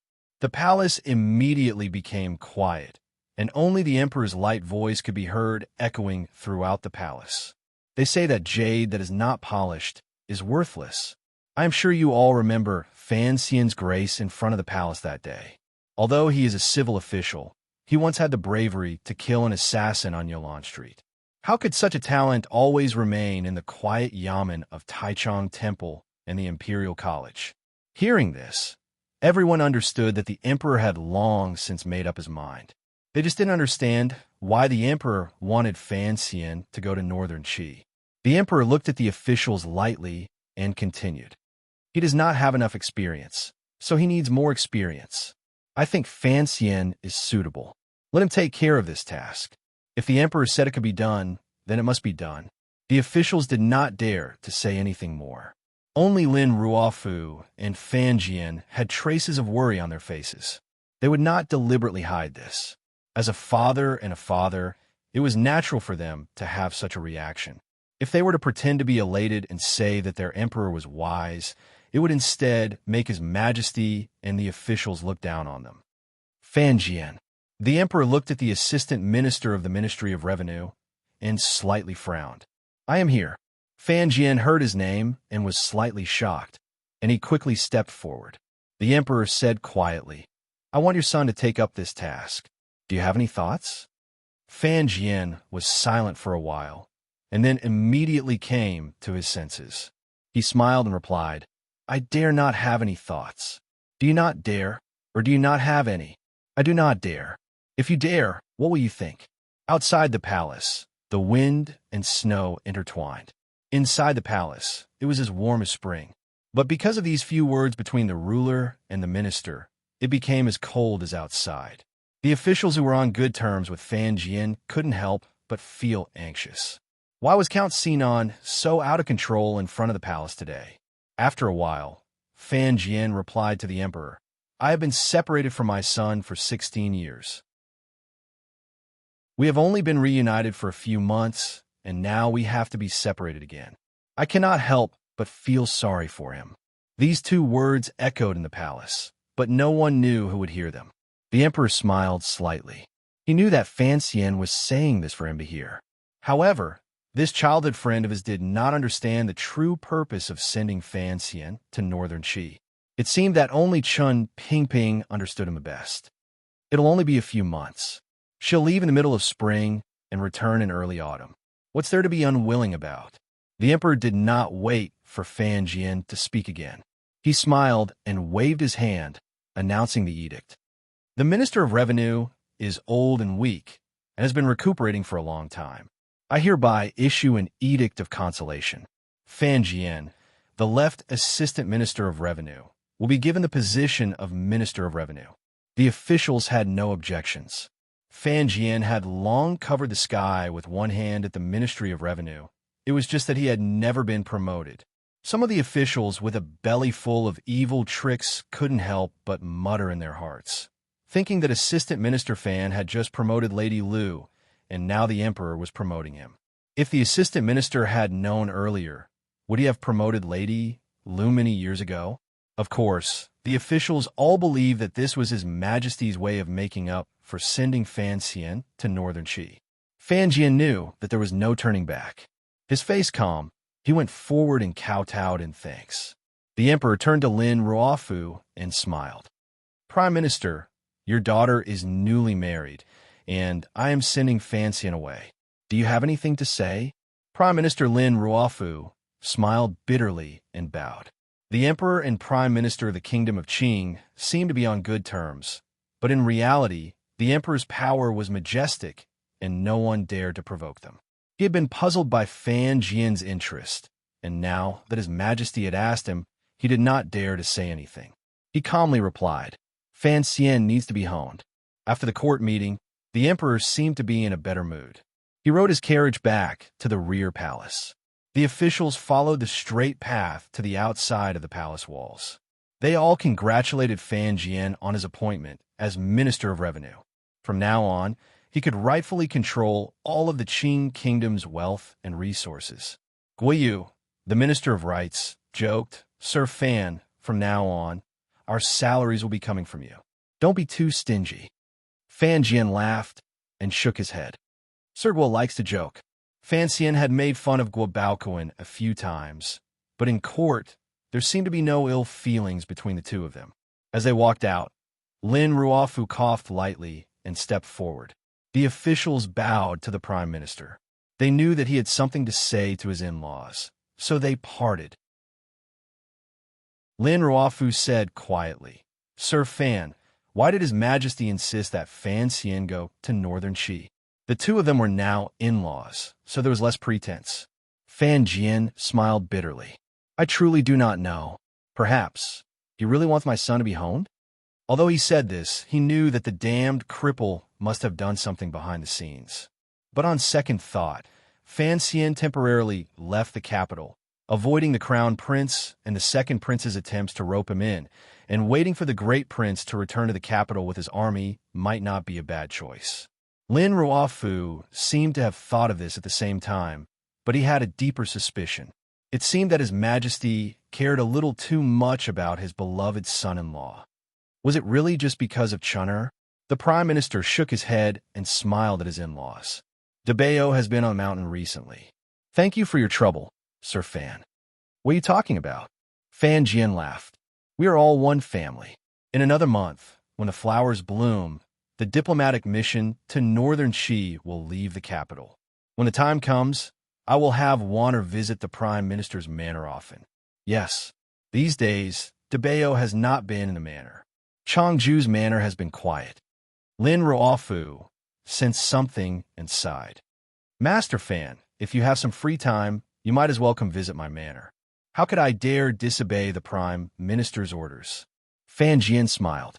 Once again, in a secluded, deserted place, 2 carriages. Once again, the 2 schemers who had stood behind Fan Xian for over a decade were hiding in their own carriages, talking. "As I said, I do not wish for him to have anything to do with the Overwatch Council." Fan Jian, who had just been promoted to Minister of Revenue, sounded cold and indifferent. In the opposite carriage, Chun Pingping let out a low chuckle. "The diplomatic mission to Northern Qi has nothing to do with my shabby council." Fan Jian couldn't help but lift the curtain of the carriage. "Nothing to do with you? Don't think I don't know what you're trying to do. Shaoan is in your hands now. If you want to kill him, kill him. Why let him fight for his reputation? You and I both know what kind of person Shaoan is. If he were to return to Northern Qi, killing him would be very difficult. You should also know how difficult it would be. I haven't forgotten. You have a portion of His Majesty's power in your hands. I believe there are people in the council who work for you as well." Chin Pingping continued to chuckle. There seemed to be something sinister in his laughter. "I'm afraid His Majesty wouldn't like it if we met in private. As for Shaoan, it doesn't matter if I kill him or not. I've squeezed his marrow for 20 years. There's nothing left, and the young emperor of Northern Qi may not be as broad-minded as our master. Whether or not he dares to use the head spy of the former Wei Kingdom is another matter. As for Fan Xian's diplomatic mission to Northern Qi, it was truly the emperor's will. Master Fan, you know that if you let that child stay in the capital, he'll be dragged around by the crown prince and the second prince every day. I'm afraid he will cause a lot of trouble in the future." Fan Jian fell silent. He knew this was a fatal problem. He could not allow Fan Xian to participate in the struggle for the throne. He let down the curtain of the carriage and closed his eyes as he leaned against the cushion. He still couldn't let the child he had watched over for over a decade have anything to do with the terrifying Overwatch Council. As if guessing what he was thinking, Chun Pingping said coldly, "Since His Majesty has agreed to this arrangement, you don't have to worry." No one saw the cold smile on Fan Jian's lips. "Yin Bingyan has been captured. How will the council cooperate with him? Naturally, someone will take over. Don't send mediocre people." Chen Pingping smiled. "Perhaps it's time for you to put in some effort. You must know that Dongyi sent people to the palace to assassinate the eldest princess's palace maid. Yi Zhong has always suspected the council was behind it. The news has already reached Xinyang, so it's a little inconvenient for me." Fan Jian's heart skipped a beat. Atop the Tsang Mountains, the snow was thick. White mist rose from the hot springs in the distance. The red-crowned cranes were nowhere to be seen. Fan Xian carefully read the letters his father and Wang Qinian had sent him, then rubbed them in a powder and tossed them out the window. The snowy scenery outside the window was beautiful. The Bao and Fantasia were making a snowman, one fat and one fat, quarreling nonstop. It was only at times like this that Fantasia would show some of the normal behavior of a child, rather than a rotten bookkeeper. Fantasia smiled. It was difficult to travel in these snowy days, but the Donbo bookstore in the capital had still sent people to the mountains to deliver the accounts. That seventh, shopkeeper was truly loyal to his duty. The bookstore's business was doing surprisingly well. Because of the release of Banksy's anti-poetry collection, several branches in the capital had also firmly established their foothold, and the branches of Donbo bookstore in the neighboring counties had also begun to make money. Fantasia had checked the accounts the night before. When he saw the net income of 23,000 taels of silver, his eyes reddened. He kept trying to convince himself to quickly release the last 10 chapters of Story of the Stone. But Fantasia wouldn't agree. Writing poetry had already caused so much trouble. If people knew that Story of the Stone was also written by him, who knew what kind of storm it would cause? The eldest princess had returned to Xinyang, but she still had influence in the court. More importantly, he didn't know whether her ally was the crown prince or the second prince that he had never met. Chapter 157. Fantasia strolled out of the study and breathed in the fresh winter air of the Tsang Mountains. Contentedly, he stretched. Following the sounds of mahjong, he easily found where his wife and the other girls were. Looking at the green mahjong tiles on the table, under the hands of those fair and delicate women, Fantasia's heart skipped a beat. When he saw his sister, under the light of the snow, holding the poetry anthology from the previous dynasty that the second prince had given her, Fantasia's heart skipped a beat. Being too famous really wasn't a good thing. Pigs were afraid of being fat, and people were afraid of being fat. Fantasia smiled bitterly. Ever since the banquet, although the crown prince and the second prince didn't seem to have any contact with him, Xian Shaoqing and Li Hongsheng, Crown Prince Jing, had often visited Fan Manor. Even after he hid in the Tsang Mountains, he hadn't been able to stop them from sending gifts. On New Year's Eve, the people in the Tsang Mountains had returned to the capital. In a few short days, Li Hongsheng had followed the scent and pestered Fantasia to go to the Tsang Mountains with him. Fantasia didn't dare to agree. In the end, he had no choice but to bring Rojia into the mountains. Seeing him in a daze after entering the room, the first person to notice him was Princess Rojia. She said crisply, "Brother Xian, do you want to play mahjong?" Hearing the words Brother Xian, Fantasia thought of Brother Bao. He quickly waved his hand and smiled. "Princess, please play. I'm just going to walk around." Hearing him deliberately say that they weren't close, Princess Rojia pouted, but she didn't show her displeasure. She looked very pitiful and cute. Lin Wanner couldn't help but say, "Husband, why don't you play a few rounds?" "Forget it." Fantasia waved his hand even more urgently, leaving the mahjong table. Unexpectedly, he bumped into something soft under his feet. He looked down and saw that it was a box. Inside the box was a pile of hay and rags. 3 chubby kittens were sleeping on top of it. The kittens squinted their eyes and wrinkled their noses. They looked very cute. Fantasia was surprised. "What's going on?" Lin Wanner realized that the kittens were at his feet. Afraid of scaring them, she quickly walked away from the table and picked up the box. Naturally, they couldn't play mahjong anymore. She smiled and replied, "Mrs. Tung was afraid that we would be bored on the mountain, so she sent 3 cats over today." Fantasia moved closer and found that the 3 kittens were yellow, black, and white. They looked very similar, but the color of their fur was very different. He couldn't help but laugh. "You girls don't even know how to feed yourselves, let alone raise cats." He reached out and took the black one from the box into his arms. Hugging it, he felt that it was like a small ball of meat in front of his chest. He gently scratched the back of the kitten's head. The kitten opened its eyes, glanced at him, and then fell asleep again, as if it did not resent his breath. "Do you have a name?" "No, let's call them Little Yellow, Little Black, and Little White first." Little White sounds good." After dinner, Fantasia sat at the head of the table, and Fantasia sat next to him. The two brothers listened to the report from Fan Manor. At the end of the year, the Fan family's estates in the suburbs of the capital, as well as their fiefdom in Danzhou, as well as a few scattered businesses, all had to be reported to the capital. Lady Lu had always been in charge of Fan Manor in the capital. Now that she had been promoted, it was even more justifiable. But for some reason, after she finished dealing with these matters this year, she asked Mr. Cui to write a letter. She picked out a few important items and wrote them down. She then sent someone into the Tsang Mountain estate to inform the young master. Fan Xian could understand what Lady Lu meant, so he didn't deliberately do anything. Instead, he listened very carefully to the third housekeeper's report, occasionally interjecting and asking a few questions. The third housekeeper honestly finished his report. Fan Xian closed his eyes and thought for a while, then opened them and asked Xijia, who was next to him, "Is there any problem?" Fan Xijia touched the 3 pockmarks on his left cheek and shook his head. "There's no problem, big brother. But this debt has always been settled by Mother. Why is it that this year the two of us have to compete?" Fan Xian smiled. He knew that this man, who used to be a little tyrant, was very talented in certain areas, but in other areas, he was like a blank sheet of paper. The third housekeeper respectfully said, "The goods from various places should have arrived before the end of the year. But this year, the snow in the north and east was heavy, so it was delayed.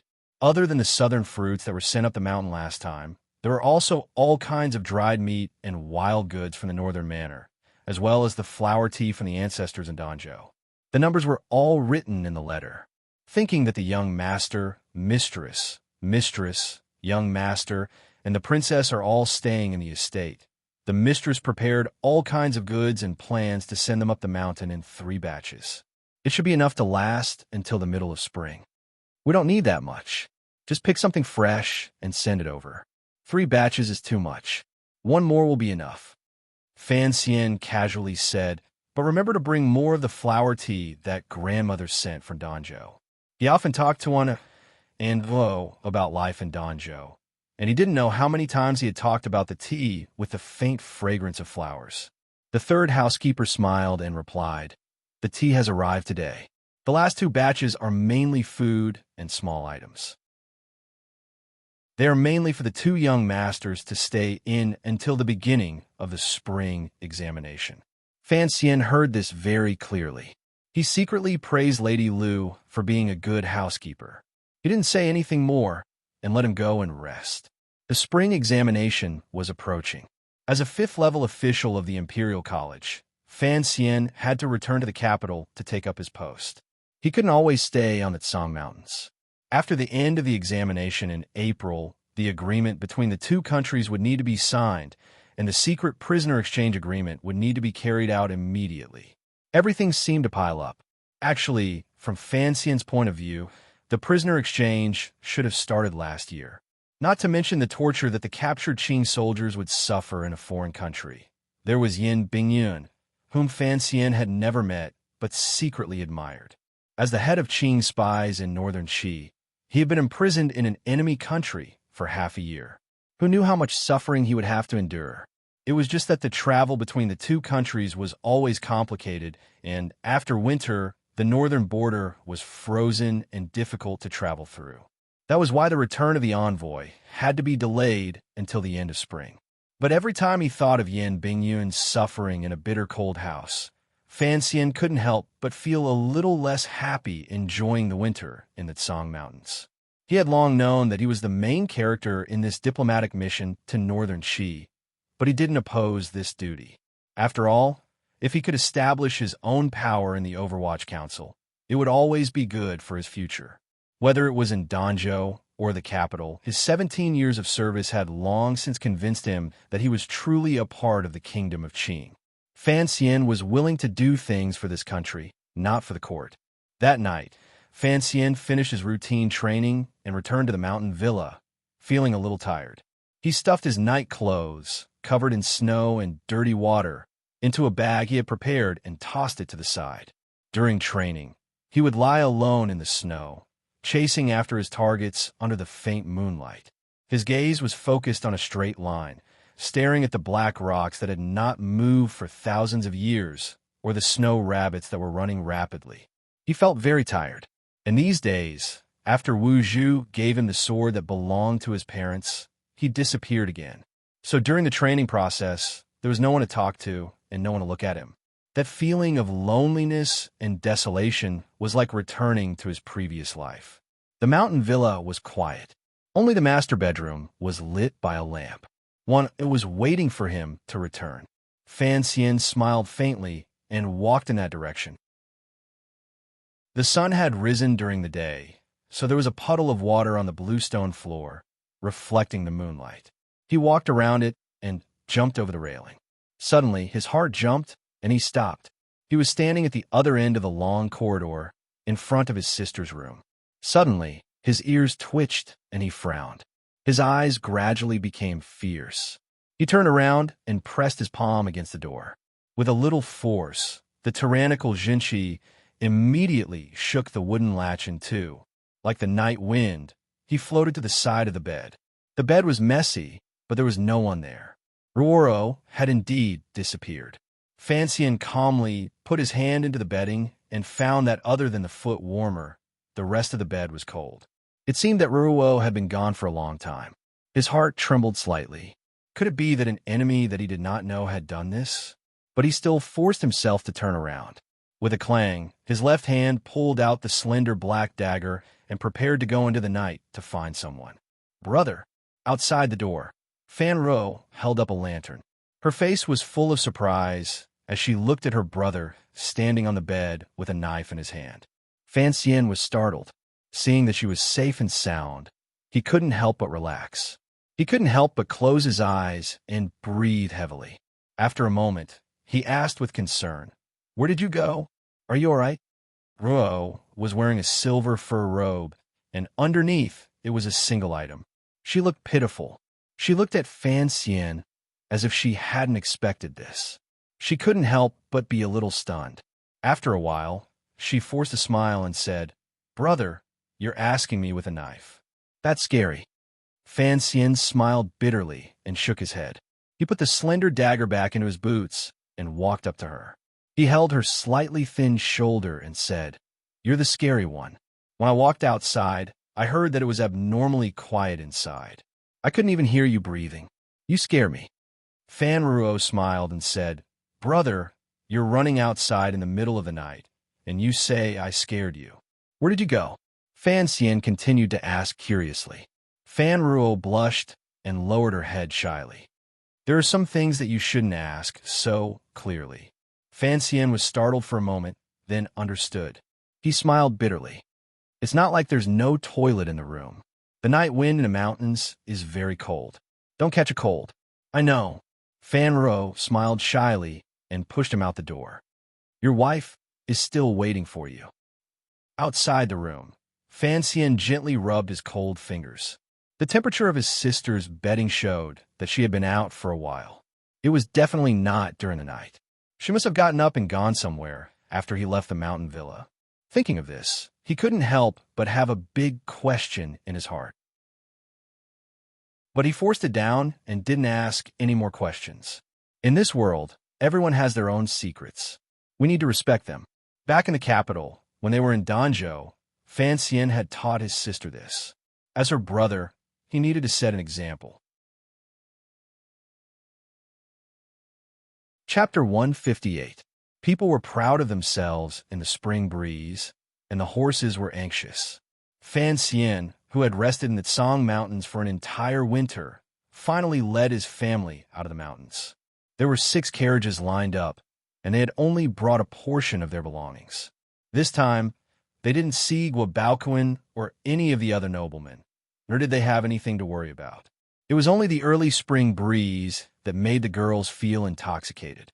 Fan Xian was in high spirits.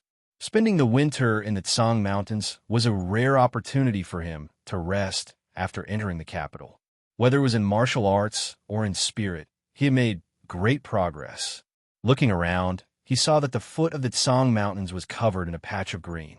Faint green branches grew from the winter trees, and it seemed to dye the sky of the capital with a lot of vitality.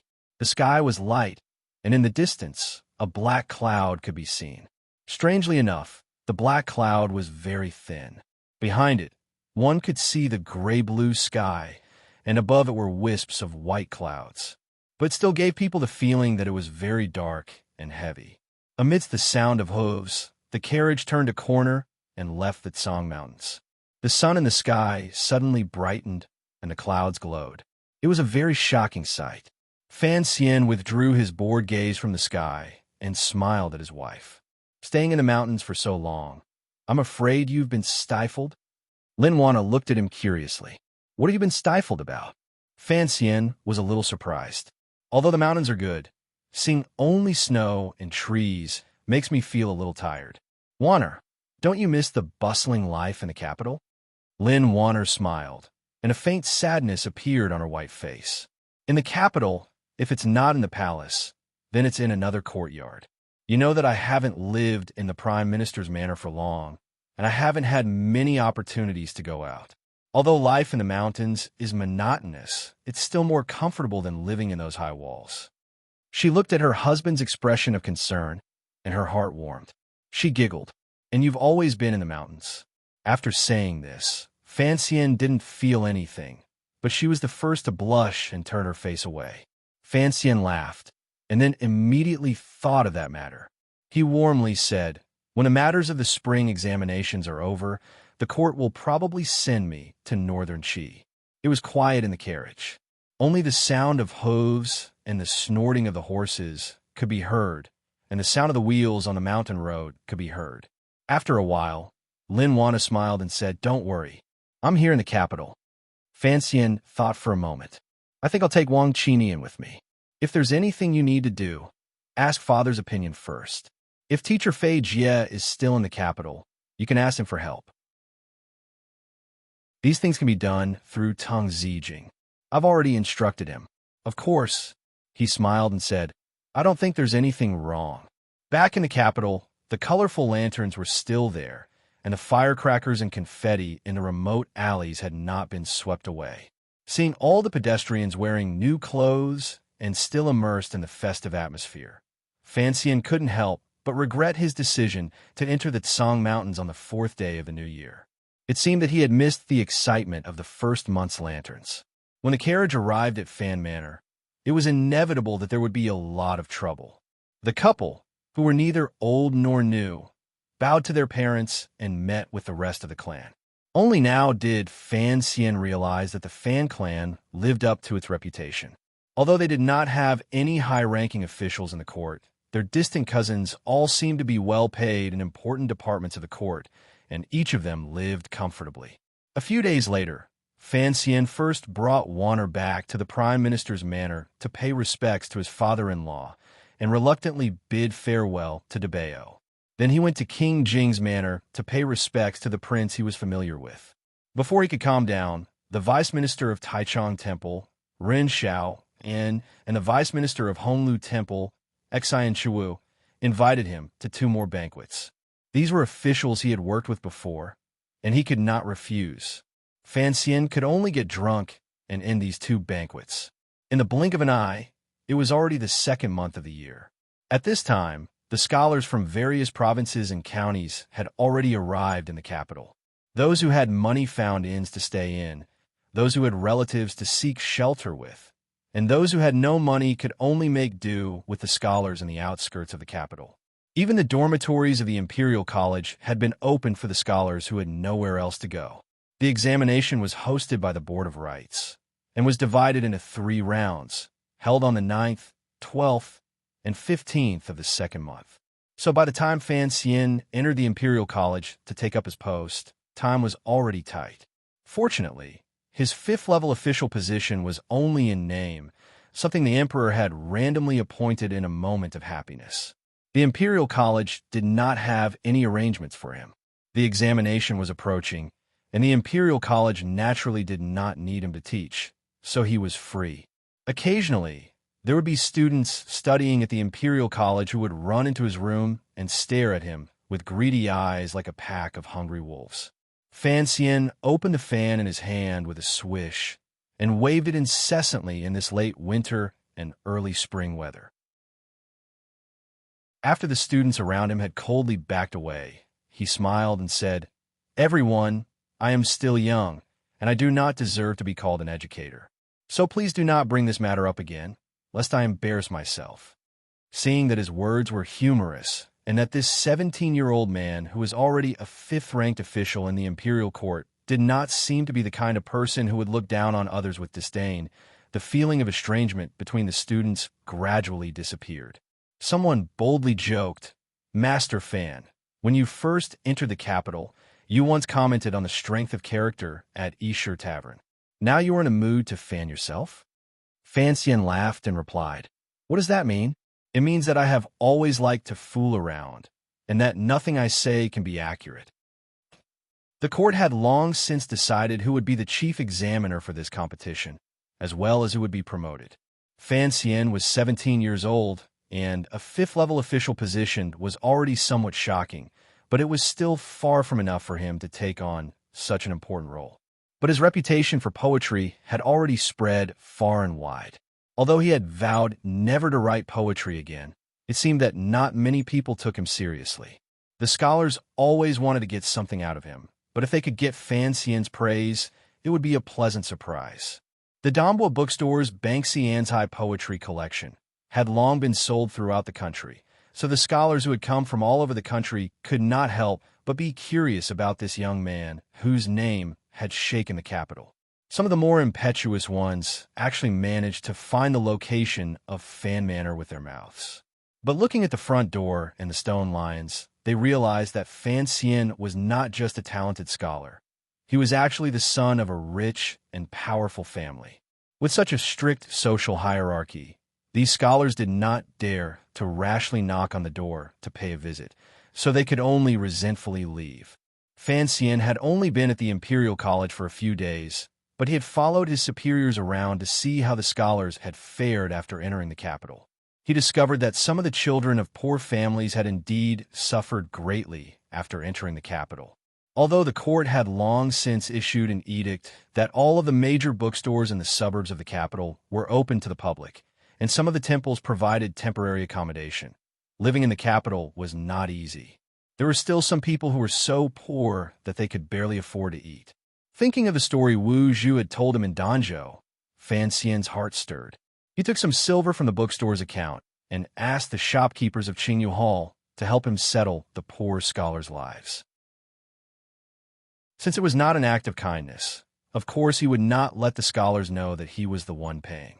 But when he returned home, he complained to his father, who had just been promoted to Minister of Revenue. Minister Fan found that his son was now concerned about these things, and he could not help but be a little surprised.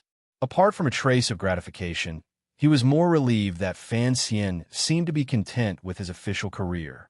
On the 7th day of the second month, 2 days before the exams, Fan Xian stole half a day of leisure and snuck out of the Imperial College. He really could not stand those students who did not study the scripture seriously and instead brought him poems every day.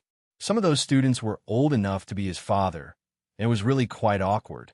Walking outside the palace walls, Fan Xian felt very relaxed as he looked at the clear water in the imperial gutter. To tell the truth, there were not many people in the capital who knew what he looked like, so walking on the streets was very comfortable, especially as he walked under the red palace walls. Fan Xian squinted at the high walls and looked at the solemn-looking guards in the distance. Even his calm temperament could not help but feel a little proud. I have sneaked in before, so what? At the corner of the palace walls was a watchtower of the Imperial Guards, responsible for looking into the distance. It was from there that Yin Xiaoyi had shot Fan Xian down from across the palace walls with a startling arrow. Fan Xian retracted his gaze and shook his head. Yin Xiaoyi had now been transferred to the governor of the north.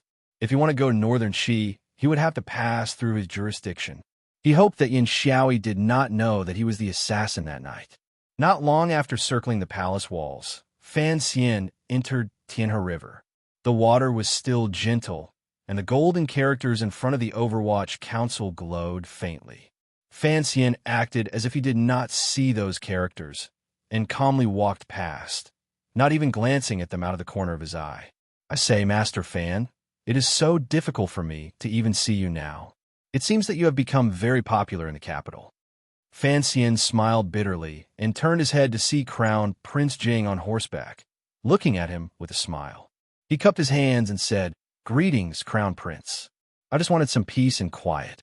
How could I have known that I would run into Crown Prince?" It was not a coincidence. Li Hongcheng waved the horsewhip in his hand and smiled. "I chased you all the way from the Imperial College."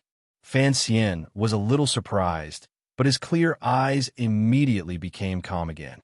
He replied, "What is it, Crown Prince?" The Crown Prince smiled. "Someone has invited me today." "Who?" Fan Xian's intuition told him that there was something wrong with today's banquet. "The second prince," Li Hongcheng said with a smile. Fan Xian shook his head helplessly. The second prince had never summoned him, but now that he had spoken, there was no way he could avoid it. Chapter 159. This was a private banquet, and the location was still arranged on a pleasure boat on Lujing River. However, this pleasure boat was exceptionally elegant and did not have the exaggerated feeling of the red sleeves on the other side of the river. At this time, there was no rain or clouds on the river. The water was calm, and under the light breeze, the water rippled gently. Compared to the melodious sounds that could be faintly heard in the distance, the pleasure boat arranged by the second prince seemed to have an otherworldly feeling, like a lonely boat on the sea. Fan Xian and Crown Prince Jing, Li Hongcheng, chatted and laughed all the way to the riverside. A guard pulled the horse, and the two of them extended a hand to each other, and then they boarded the pleasure boat. Fan Xian wore a smile on his face, but he sighed in the depths of his heart. This prince seemed to be an elegant person, but he did not know why he was not content to be a prince, and insisted on stirring up so much trouble in the kingdom of Qing. On the slightly wet wooden planks, Fan Xian's feet were about to step onto the side of the boat. Suddenly, the sound of strings being plucked came from the boat. There was no murderous intent, only a sense of purity and sincerity. The song gradually began. "Leaving the green waters and green mountains, I came early to a bamboo fence and a thatched cottage. Wildflowers bloomed by the roadside, and wine was squeezed from the village trough, and we ate until we were thirsty. Drunk mountain children did not advise us, and yellow flowers stuck in our white hair." A smile appeared on the corners of Fan Xian's lips, and he walked in side by side with Li Hongcheng. Listening to this song, he became more and more curious about what kind of person this second prince was. The bead curtain was lifted, and a young man dressed in green silk was sitting on a chair in a very strange posture. His head was slightly tilted, and his eyes were slightly closed. There was a very satisfied expression on his face, and he was listening to the singing girl in the corner. Without asking, this young man was the second prince, born to the current emperor of Qing and Lady Shu. The second prince's sitting posture was indeed very peculiar. He was actually half squatting on the chair, looking very much like a farmer resting in the fields. His green silk robe covered his legs, but what was even more peculiar was that looking at his intoxicated expression, his delicate facial features, and his whole body exuded a kind of elegant and peaceful feeling. It was as if he had long been tired of everything around him, and the past of the world was just a memory. When Fan Xian saw the second prince, his first thought was, "This man feels so familiar." His second thought was that this person was very tired, and his heart was very tired. His third thought was that this person's mind was very heavy. He believed in his ability to read people, but the situation was a bit awkward. Out of the corner of his eye, he saw that Crown Prince Li Hongcheng had already quietly picked a chair and sat down. He stood in the middle, looking at the second prince, not knowing how to greet him. The other party seemed to be so engrossed in listening to the music that he forgot that he was a guest. Of course, with his identity, it was only natural for him to wait for a while. The song finally came to an end. The female singer held her zither horizontally, bowed slowly to each of the three people in the hall, and silently retreated into the back room. The second prince, who was squatting on the chair, seemed to be still immersed in the sound of the zither. He didn't come back to his senses for a long time. His eyes were still closed, and his right hand, suspended in the air, slowly moved to the side. He touched the plate of grapes on the table. 2 fingers pinched the grape stem and picked up a bunch. He raised it high in the air like a child. He raised his head, opened his lips, and closed his teeth. Slowly, he bit off a verdant grape. He chewed twice and swallowed. His throat moved beautifully. It seemed that even eating grapes was a very enjoyable thing. Fan Xian was not in a hurry. He looked at the prince with a slight smile. His eyes were calm, but he didn't let go of any of the other small movements. He was trying to see what kind of person he was. A moment later, the second prince sighed and placed the grape in his hand back onto the plate. Only then did he slowly open his eyes. He seemed to have just realized that the guest he had invited had arrived on the boat. A strange smile involuntarily flashed through his eyes. The corners of his mouth twitched slightly, and a somewhat bashful smile blossomed. Fan Xian's heart jumped. That familiar feeling grew stronger and stronger. The second prince looked calmly at Fan Xian, standing in front of him. He suddenly opened his mouth and asked, "Since you've come, why don't you sit?" Crown Prince Li Hongcheng sat to the side, smiling and drinking tea. He didn't say anything to help Fan Xian. Fan Xian returned a warm smile and bowed to the second prince. "Your Highness, if I don't bow, I wouldn't dare to sit." The second prince looked at Fan Xian with a slight smile. "I didn't welcome you, so you don't have to bow to me." Fan Xian smiled. "Your Highness doesn't need to welcome me. I have to bow to your Highness." The second prince smiled and shook his head. He wiped his right hand, which was stained with grape juice, carelessly on his green silk robe. "On this boat, there are only me and my brother Hongsheng, as well as your brother-in-law. There aren't any princes or officials." Fan Xian chuckled and cupped his hands in salute. He didn't say anything more. He sat down in the chair across from Crown Prince Li Hongcheng. Since the second prince liked to play the role of a famous scholar, although he wasn't good at it, he could still sit in a sedan chair. In reality, the conversation between the two of them didn't have any deep meaning. But Fan Xian still felt that it was very strange, because the second prince spoke very slowly, and every time he opened his mouth, it was always half a beat slower than the average person. So when they spoke, it always felt as if the other person spoke suddenly. And what Fan Xian found even more interesting was that the more he looked at the second prince, the more familiar he felt. But he didn't know where this feeling of familiarity came from. He was very sure that it wasn't because of want. "I paid for this pleasure boat. What do you think?" The second prince seemed eager to know how Fan Xian felt about this pleasure boat. Fan Xian smiled bitterly. He then looked around at the decorations of the boat. He found that whether it was the layout, the green pots in the corners, or the paintings hanging diagonally, this pleasure boat didn't seem like a pleasure boat. It seemed more like a study. He couldn't help but shake his head and smile. "Your Highness, this pleasure boat is very quiet. It doesn't fit with the word flower." The second prince smiled lightly and raised his head to look at him. "Quiet is good." Fan Xian suddenly felt that this kind of conversation was a bit boring and difficult. He was just about to turn his gaze to Li Hongcheng, whom he was familiar with, for help when he heard Crown Prince Jing's words ring out. "I say, can you two not talk so tiredly?" Li Hongcheng smiled and interrupted. The second prince chuckled and said to Fan Xian, "Do you see? Don't think that us royal children are boring people. Besides, you're already married to Wan Er. We are family. In the future, you should see each other more often." Li Hongcheng laughed before Fan Xian could. "Our manner is one thing, but you're the second prince. You will be in danger if you go out." All three of them knew that he was talking about Fan Xian's attempt on Yolan Street by a northern Qi assassin on his way to the second prince's banquet a few months ago. The three of them looked at each other. Thinking of all the things that had happened a few months ago, they couldn't help but feel a strange feeling. They all laughed at the same time. Once the laughter stopped, that matter was probably over. Fan Xian smiled bitterly. Although the second prince didn't hold a banquet at Hongmen, to have a meal and have to take such great risks is indeed scary. Hearing the words banquet at Hongmen, the second prince and Li Hongcheng couldn't help but be slightly startled. They hid it well on their faces. Naturally, they had never heard of this story, but because of their noble statuses, they couldn't ask. The second prince smiled slightly. Don't call me Your Highness. You can call me second brother like Juana. Fanxian's expression didn't change, but he felt that it was troublesome. If they were to get too close to each other, there seemed to be some problems. As if guessing what he was worried about, the second prince dropped his hands in front of his knees. Still half-crouching, he smiled. You don't need to be too cautious.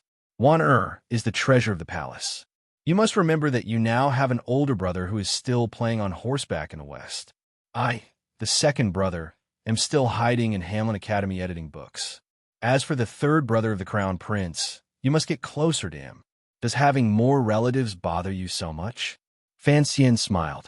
These royal relatives were, of course, the source of great trouble. He replied, This is my good fortune, but it does feel a bit rude not to call you Your Highness. The second prince smiled bitterly. Go home and ask Juana how she calls me. After exchanging greetings, the banquet began. The table was filled with seasonal vegetables and exquisite side dishes. Fanxian ate happily. He had long since drawn up a plan, so after familiarizing himself, he relaxed his mind. At the banquet, the three of them chatted casually about the past of the people in the capital and the works of the predecessors. The second prince was indeed deeply influenced by Lady Shu. He was well-versed in the ways of literature, and he and Fanxian got along quite well. Li Hongcheng, on the other hand, talked about the wonderful stories of women in cosmetics, and couldn't help but mention Count Sinan's glorious military exploits. Once men started talking, although the second prince and Fanxian found it inconvenient to speak, the atmosphere became lively. Fanxian, on the other hand, kept a low profile. He only talked about the stories of Danzhou and what he had seen along the way. After the banquet, the second prince and Fanxian both smiled and said their goodbyes. The second prince didn't send them off. He continued to crouch in his chair. For a long time, he actually maintained this position without moving. He watched Fanxian and Li Hongqing's figures disappear from the door of the pleasure boat. Only then did he quietly sigh. Your Highness, what do you think of Sir Fan Jr.? Asked the disciple of the second prince's relative respectfully. The second prince smiled slightly. This brother-in-law is too cautious. He doesn't have any of the arrogance and wildness that the people of Qing have nurtured in their bones for decades. To tell the truth, I really wonder if the young fan who went crazy with poetry at the banquet is the same person I met today. Having said this, he habitually lowered his head and stretched his hand to the side to touch the bunch of green grapes. The disciple immediately knew that the second prince was thinking about some extremely important matters of state. Not daring to disturb him, he quickly and quietly left through the door. After a long time, the second prince slowly raised his head. His eyes were filled with confusion. In reality, he wasn't thinking about any important matters of state. He was just thinking about the feast at Hongmen that Fanxian had mentioned at the beginning. He had read the classics with his mother when he was young, but he still couldn't remember what this feast at Hongmen was. My brother-in-law is indeed very knowledgeable. It looks like I'll have to go back and do some research. The second prince bit down on the green grapes in his mouth. The juice was incredibly sweet and sour. Note 1. Yuan Chu Lu Ji was intoxicated by the east wind. Living in leisure, I'm slowly recovering my spirit in leisure. Chapter 160. Fanxian sat on his horse, his buttocks uncomfortable from the kick. He smiled as he thought about the second prince, and the sense of familiarity still lingered in his heart. Of course, he knew that this was the first time they had met. As for the matter of the palace treasury, there was no need to bring it up. It was just a meeting. He plucked the tender willow branch in front of him and asked Li Hongcheng, Did the second prince want to see me today? Li Hongcheng smiled. He is your admirer. Coincidentally, you married Princess Chun, so he used the excuse of seeing my brother-in-law to see what the immortal poet was like. Fanxian was startled. He had not expected this to be the reason. He smiled bitterly and shook his head. After a while, he sighed. Why does the second prince look so familiar to me? Li Hongcheng had known him for many months. He knew that Fanxian was tough to the bone and gentle on the surface, but other than the occasional crazy outbursts, he managed to maintain a calm appearance. Seeing that Fan Xian was a little absent-minded, Li Hongcheng couldn't help but mutter, "You haven't met him before." Fan Xian smiled bitterly and shook his head. Although the second prince was handsome, he was not Sister Lin. Fan Xian did not have a good taste for romance. Why was he so obsessed with him? He couldn't help but smile shyly. Li Hongcheng was looking at him curiously. When he saw Fan Xian smile, he suddenly froze. He stared blankly for a long time before murmuring, "I know why you find the second prince familiar." Fan Xian's eyes widened. "Why?" he asked curiously. Li Hongcheng made a vomiting face. "Because you two sometimes like to smile shyly like girls." Fan Xian was surprised. He quickly wiped the smile from his lips. "That's it." Li Hongcheng looked at Fan Xian's beautiful face and suddenly felt a wave of disgust. He said, "The temperament on your bodies is also similar. You are indeed very feminine." Nonsense. Fan Xian didn't know whether to laugh or cry, but then he thought of something. Perhaps the second prince was very similar to him in some ways. He shook his head and chased away the shocking question that had been plaguing his mind. He smiled again and made another attempt to discuss the crown prince. Then he waved his whip and urged the horse to gallop toward the capital. As he rode along the river, the horse galloped at high speed. The spring wind blew against his face, and so did the verdant willows on the riverbank. Fan Xian was too lazy to avoid them, and so he directed his tyrannical Jinshi to his face, using it all as a shameless act. He shook off the willows and rode happily. Not long after, he had shaken off the air in the guard. The horse was a little tired and gradually slowed down. Sitting on the horse, Fan Xian unconsciously turned his head to look at the water. He saw that he had already made a detour and had come to a place where there were many pleasure boats.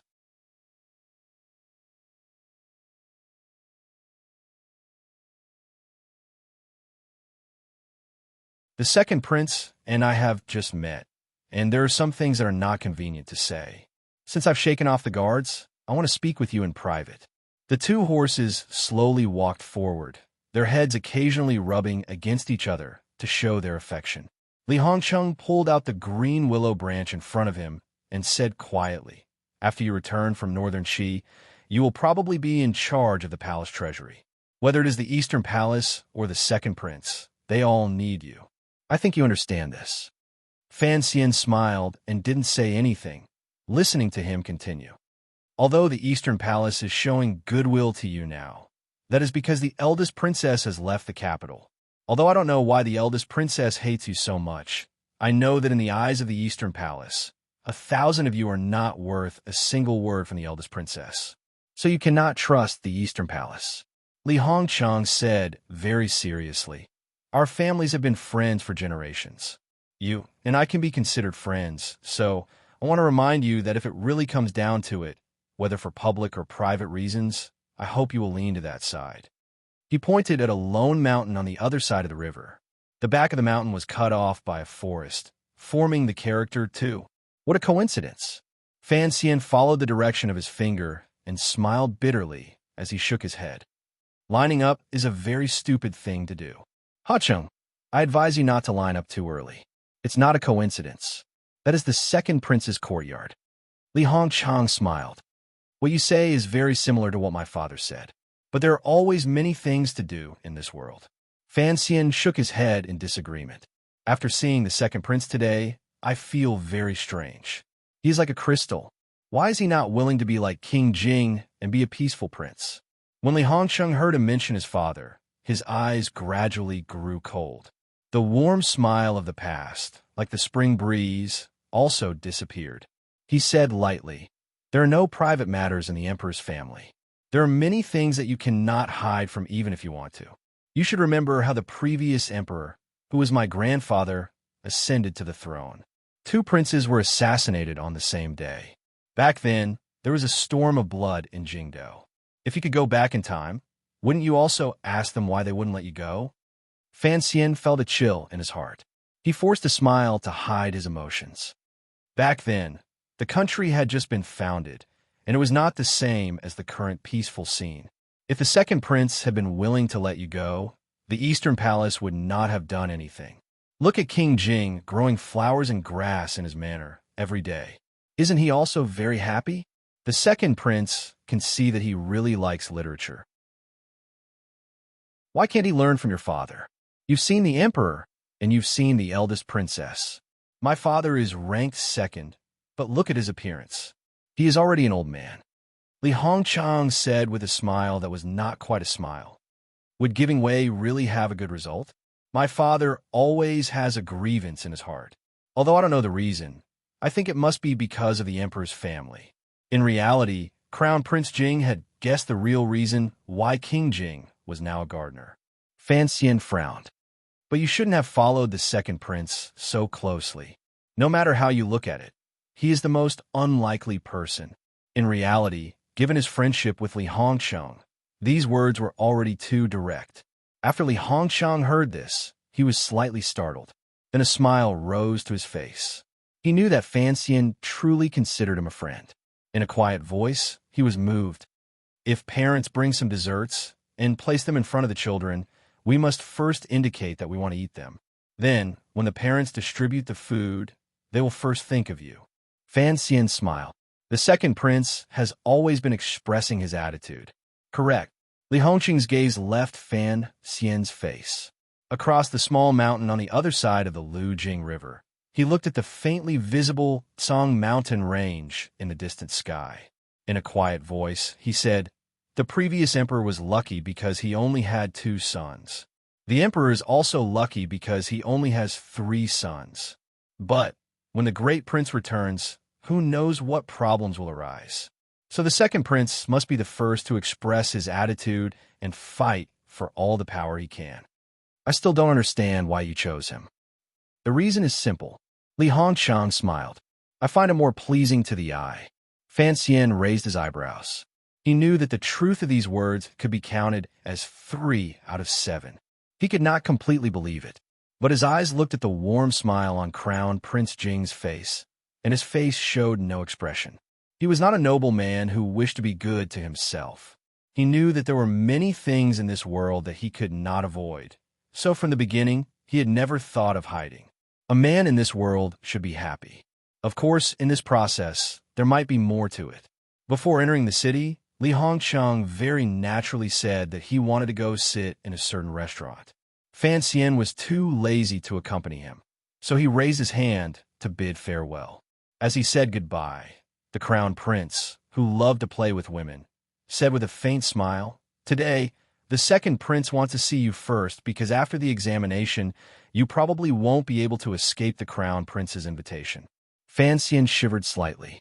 He heard a hint of information in the crown prince's words. Although he did not have the qualifications to mark the examination papers, he would certainly be watching over the Imperial College and the Board of Rights. Chapter 161. That night, Fan Xian returned to his courtyard. He talked with one about his meeting with the second prince during the day, and then, as he had expected, another guest arrived. It was Xian Chiwu, who was close to the crown prince's palace. He sat down and drank tea. Looking at the names on the slip of paper in his hand, Fan Xian smiled. He knew what the crown prince wanted, but he didn't know why he had come to him. "Why are you showing me this?" Fan Xian held the slip of paper in his hand and shook his head with a wry smile. "Sir, I can't interfere with the imperial examinations. A few months ago, during the negotiations with Northern Qi, these two had been the head envoy and the deputy envoy. They worked very well together, and there was not much conflict in their personalities. Plus, the two of them had gotten drunk together a few days ago, so they were naturally more familiar with each other now." Xian Chiwu picked up his teacup and took a sip. "You should know what these names are." Of course, Fan Xian knew. The day after tomorrow was the day of the imperial examinations. At this critical juncture, all the manors were secretly communicating with each other like wives and grooms. The back door sills were almost broken from the trampling. It was said that even the head of the Board of Rights, Guiyu, was annoyed. He didn't want to offend too many nobles, so he asked for an imperial edict and hid in the palace. The other 4 examiners and supervisors had already treated the Imperial College as their own manors and didn't dare return to their manors. But with the power of the Eastern Palace, If the crown prince wanted to promote some of his own young talents in the imperial examinations, he should have a way. Everyone knew that Guo Yu was a staunch supporter of the Eastern Palace. If he just sent a word, there shouldn't be any problems. Why did he come looking for Fan Xian? As if sensing his confusion, Xian Chiwu smiled and shook his head. Sir Fan, you are talented, and everyone admires you. But it seems that you don't understand many of the rules in the capital. The imperial examination rules of this dynasty are all based on the previous dynasty's rules, and there aren't many changes. In order to prevent cheating, the examinees' papers have to be copied again to prevent their handwriting from being recognized. The most important step, however, is the step of covering their names. Xian Chiwu continued. The 6 names on the paper are all people I've met personally. He smiled. They are all talented people. Fan Xian had always thought of himself as a very calm person. But after Xian Chiwu left, he sat quietly in the study and looked at the note in his hand. He was still somewhat angry. The day after tomorrow was the day of the general examinations, and it was only today that he found out that, in addition to being the CEO, the teacher, and the supervisor, he also played a very troublesome and important role among the examiners. In their previous conversation, Xian Chiwu had told him that the court had already issued an edict ordering Fan Xian, a 5th-level official of the Imperial College, to be the clerk of the examination. The clerk of the examination was a rather strange position, but it was actually an official who was fully responsible for the order of the examination. He held considerable power in his hands. More importantly, after the examination papers were sealed and before the officials of the Board of Rights and the Imperial College began to copy the papers again, the clerk of the examination was in charge of the sealing of the names. Anyone who wanted to play tricks in this examination would first have to deal with the blanking of their names. Even if the students behind them had bribed the officials of the Board of Rights, or even the examiners, if they did not tamper with the blanking of the names, the examiners would not be able to do anything. After so many years of the examination, the officials of the Kingdom of Qing had long become proficient in these fraudulent transactions. The distribution of power among the various factions had also become somewhat predictable. But because it was the famous Fan Xian who had inexplicably taken the position of clerk of the examination, the various factions in the court could not help but feel uncertain. No one knew what this young, immortal fan of poetry would do. That was why the Crown Prince had unhesitatingly asked Xian Chiwu to come to Fan Manor first. He believed that Fan Xian would not go against his wishes. In these days, the Crown Prince believed that the Eastern Palace had given Fan Xian enough rewards. It was time for Fan Xian to show his attitude. Fan Xian looked at the 6 names on the paper again and smiled. He crushed the paper into powder and slowly walked back to his bedroom. He felt a sense of gratitude towards the second prince. If the second prince had done the same thing, he would have been caught in the middle. It would have been very difficult to deal with. But he had still somewhat underestimated the complexity of matter. Lin Wanner sat at the table and smiled at him. She then gently knocked on the table. The white paper next to her finger looked chillingly clean. Fan Xian sighed and slapped his forehead. Don't tell me it's a person's name written on it. Lin Wanner giggled and stood up from the stool. She walked to his side and held his arm. You are indeed a smart man, my husband. Fan Xian smiled bitterly. I had thought that before going to Northern Qi, we could rest and recuperate in the capital. Who knew? He finally couldn't help but curse in a low voice. Who made me a mediator? My father, your father. Lin Wanner looked at him bitterly. Although this position is not as important as a promotion, it is a very important position. According to the tradition of previous years, after the examination, the students will enter the court as officials. In the future, when they see you, they will have to call you teacher. It is a very important position. Fan Xian said unhappily. Aren't our 2 not-so-close fathers a bit too enthusiastic? I'm only 17. In the future, when I go to court, will I have a group of pedantic middle-aged Hamlin scholars bow to me? Lin Wanner's worry was swept away. She laughed. Right now, your reputation in the capital is too great. This time, someone even recommended you to be a teacher. If it weren't for the fact that you were rejected by the palace because you were too young, You could have been the youngest examiner in hundreds of years. Fan Xian said, "It's not a good thing. Now I regret that drunken fit in the palace." But there was no medicine for regret in this world. He carefully looked at the paper his wife handed him and found that some of the names on it were familiar. They were all famous scholars in the capital. Some of them he had interacted with before, and they were indeed talented. Seeing this, Fan Xian felt a bit more at ease. Since I am the clerk of the examination, why did they come to the manor so brazenly? Fan Xian sighed and said, "This slip of paper is the evidence of their fraud. To send it to my hands, they're a bit too daring. It's the old rules." Lin Wanner had lived in the palace for a long time, so she naturally knew these things. She explained, in the past, although the clerk of the examination was important, the position was too low, so no one paid much attention to it. In any case, if someone in the palace wanted to cultivate a few trusted aides, the clerk could only pretend he didn't see it. But this year, it is my husband's turn to take this position. Those people are afraid of your methods and background, but they don't understand your temperament. That's why they came to greet you in advance as a sign of politeness and respect. Of course, those officials who think they can't curry favor with you will follow the old rules and go to the examiner's door. They won't dare to harass you. If that's the case, then all I have to do is follow the old rules. Fan Xian frowned slightly. He really hadn't thought that the Qing Kingdom's bureaucracy had fallen to such an extent. When he thought of the students who toiled away their days in foreign institutions, he couldn't help but feel a bit uncomfortable. "Do what you want." Lin Wanner was no ordinary person. She said quietly, "Even if you don't give face to any of these people, who would dare to do anything to you?" Fan Xian smiled bitterly. She was a princess, so of course she wasn't afraid of anyone. Although he had a powerful background, her brother, the crown prince, wanted to see how he would react. He turned to ask, "Who sent these names?" There were only 3 pieces of paper, not as many as he thought. Lin Wanner smiled shyly. "Actually, it's all because of me." Fan Xian was surprised. "What do you mean?" Lin Wanner replied, "I went to the palace today and sat in Lady Ning's palace. You know that when I was a child, I always played by her side. This is one of them." She continued to frown. "As for the other 2 pieces of paper, one was sent by Mr. Yuan by my father, and the other was sent by Sir Qin of the Bureau of Military Affairs." Fan Xian shook his head. Lady Ning represented the great prince, who was still far away in the west. Since the prime minister had sent him to the position of vice minister, there was no reason for him not to make use of his son-in-law.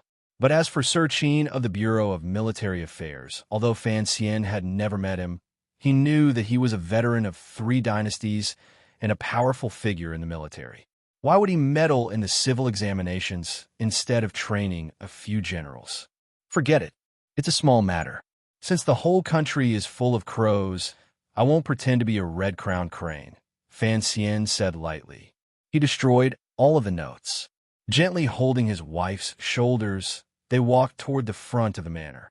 On the 9th day of the 2nd month, the day of the examination, the scholars of the Kingdom of Qing would sell everything they had learned in the past 10 years to the emperor's family. Whether the emperor would buy it or not depended on these examinations. The scholars in long gowns were like swimming fish, fearfully or excitedly heading towards the examination venue, the examination hall of the 2nd branch of the Ministry of Rites. It looked as if they were desperately trying to squeeze into a narrow fish basket. Fan Xian had already met with Minister Gua, the 2 teachers, and the 2 supervisors the night before. The officials nervously arranged all the necessary procedures, and the next day they went about their duties. An armchair was placed next to the main door, and beside it were yamen runners and officials from the Overwatch Council. Fan Xian sat calmly in the armchair in the middle of the crowd, coldly watching the students walk past him. Students walked in front of him. No matter young or old, they all bowed respectfully. Those who knew Fan Xian respected his reputation. Those who didn't know Fan Xian respected his position. At the door, Fan Xian's ruthless officials had already pulled back the cloth curtains and begun to search the students one by one, strictly preventing them from bringing in prohibited items. Fan Xian took a sip of tea and looked at these students carrying bedding and toilet bowls to eat. They looked like poor village workers, and he couldn't help but shake his head. Suddenly, he saw a student preparing to enter the courtyard after being searched. He rolled his eyes and shouted, "Wait!" Chapter 162. Outside the courtyard, there was a sudden silence. Countless fearful gazes turned toward Sir Fan, unsure of what the student's problem was. Fan Xian looked at the student carrying the tattered bedding and suddenly asked, "Have you checked?" An official from the Ministry of Rights and an official from the Overwatch Council reported at the same time. "We have. There is nothing strange." The student raised his head and puffed out his chest as he looked at the young Sir Fan. His expression was calm, without a trace of panic. Fan Xian frowned slightly and asked again, "Did you check after taking off your clothes?" "Yes, sir." The official next to him saw that more and more people were gathering at the entrance to the courtyard and couldn't help but feel anxious. In another hour, the imperial edict from the palace would arrive. At this speed, it would be difficult to let all the scholars in. At that moment, Fan Xian suddenly stood up from his chair and walked to the side of the calm-looking student. He looked him up and down and suddenly laughed. He leaned close to his ear and said, "There is something wrong with your clothes." He spoke very quietly, so only the student heard him. In the cold weather of early February, the student's forehead was beaded with sweat. The student's name was Yang Wanli. He had no idea how Sir Fan, famous for his poetry, had discovered his secret. Under Fan Xian's quiet gaze, he couldn't help but feel like he was about to collapse. Fan Xian suddenly smiled and said, "Go in. If you reveal it now, your 10 years of effort will have been wasted. But remember, during these 2 days in the examination hall, don't let me find out that you have used your clothes." Yang Wanli was pleasantly surprised, but it was difficult to suppress the lingering fear. With a sullen face, he said, "Thank you, sir, for your help." Afraid that this young, eagle-eyed scholar would change his mind again, he shouldered the tattered bedding, covered his face, and rushed into the examination hall. He had made up his mind that during these 2 days, he absolutely could not take off his clothes to look at the inner layers. Immediately after, Fan Xian warned a few poor students who tried to smuggle notes into the examination hall. Gradually, the officials around him understood what was going on. Although they were surprised by Sir Fan's eyesight and judgment, they were also faintly anxious. They were afraid that they would not make it in time. Fan Xian, however, seemed to be acting as an official for the first time. He smiled as he examined each of the students who entered the examination hall. He did not miss a single one.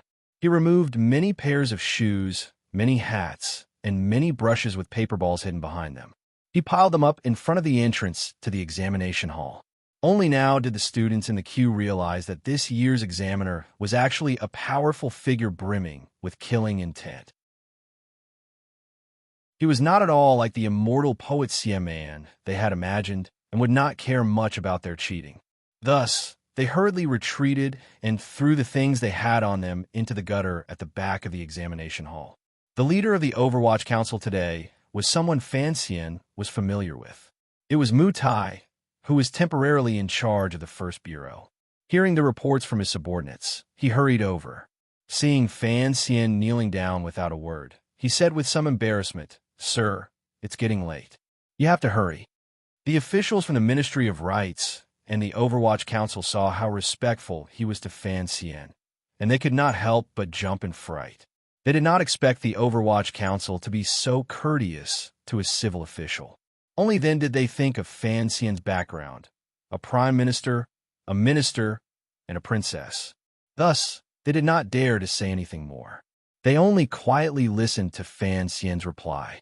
Fan Xian took out his pocket watch and looked at it. It was indeed getting late. Only then did he shake his head and stop this interesting game.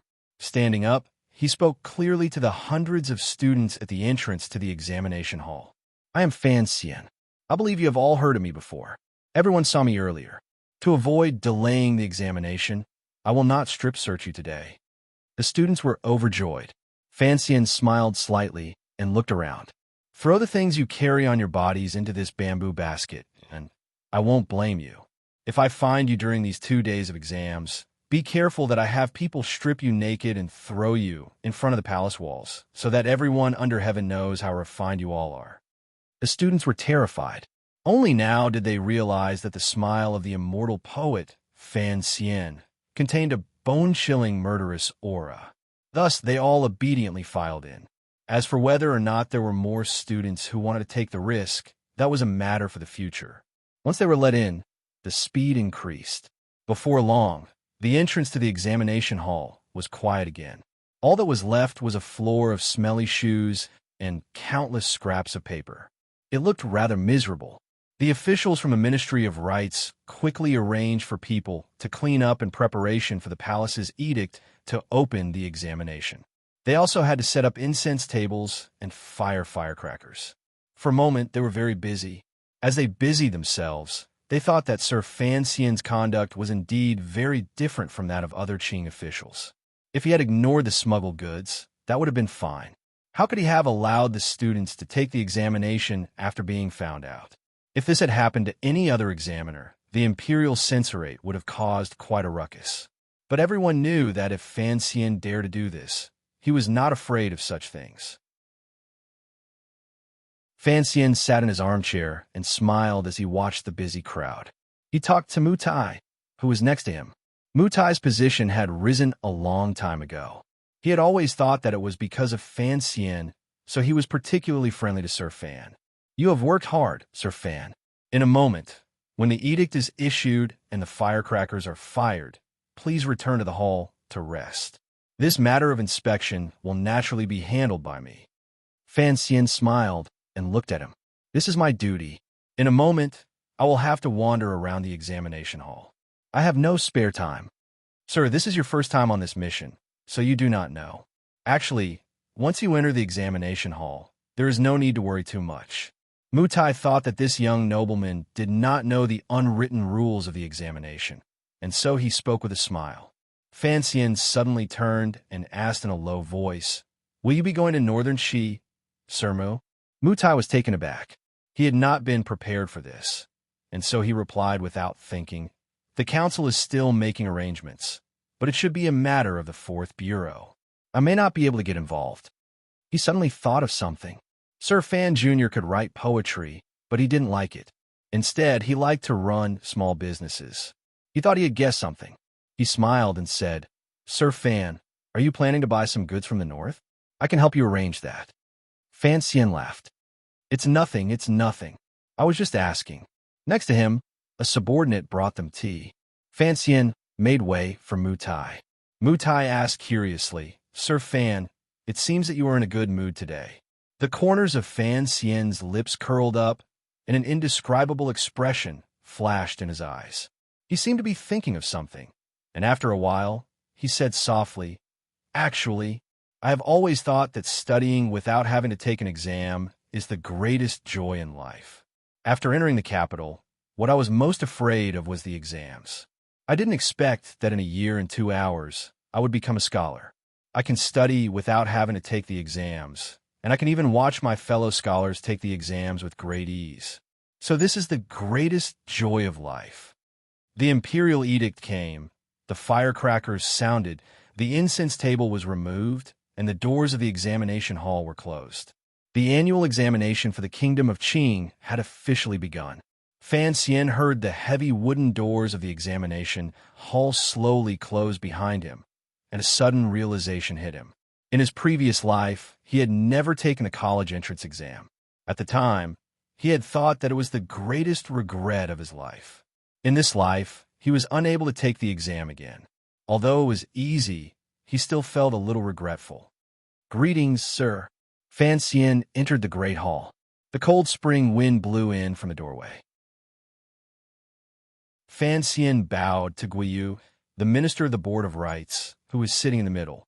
"The door to the hall is closed, and without your permission, it cannot be opened again.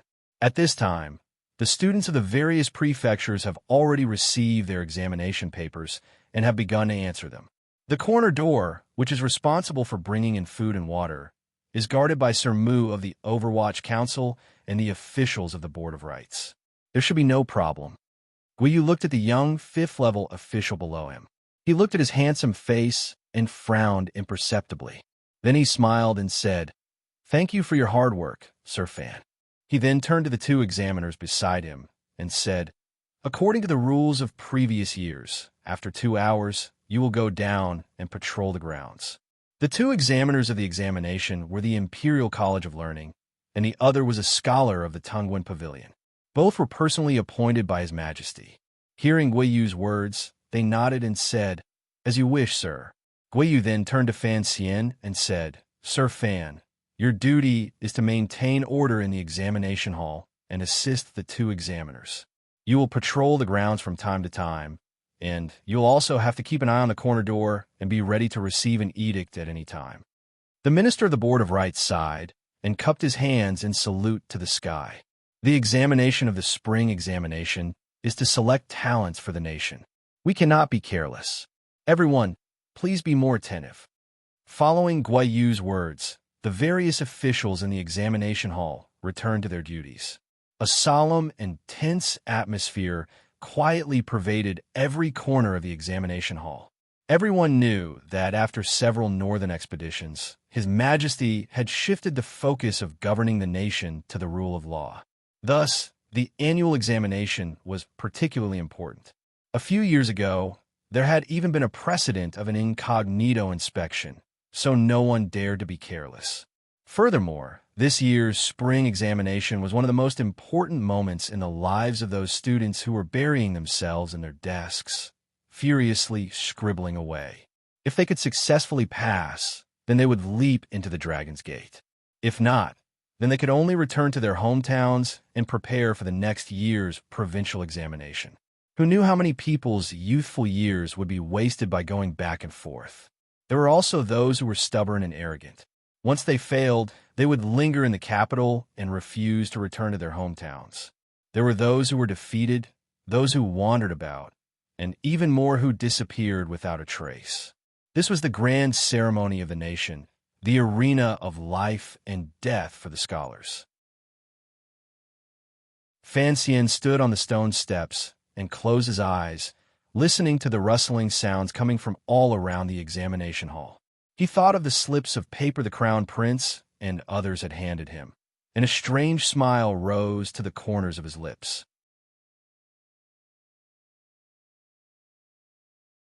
Chapter 163.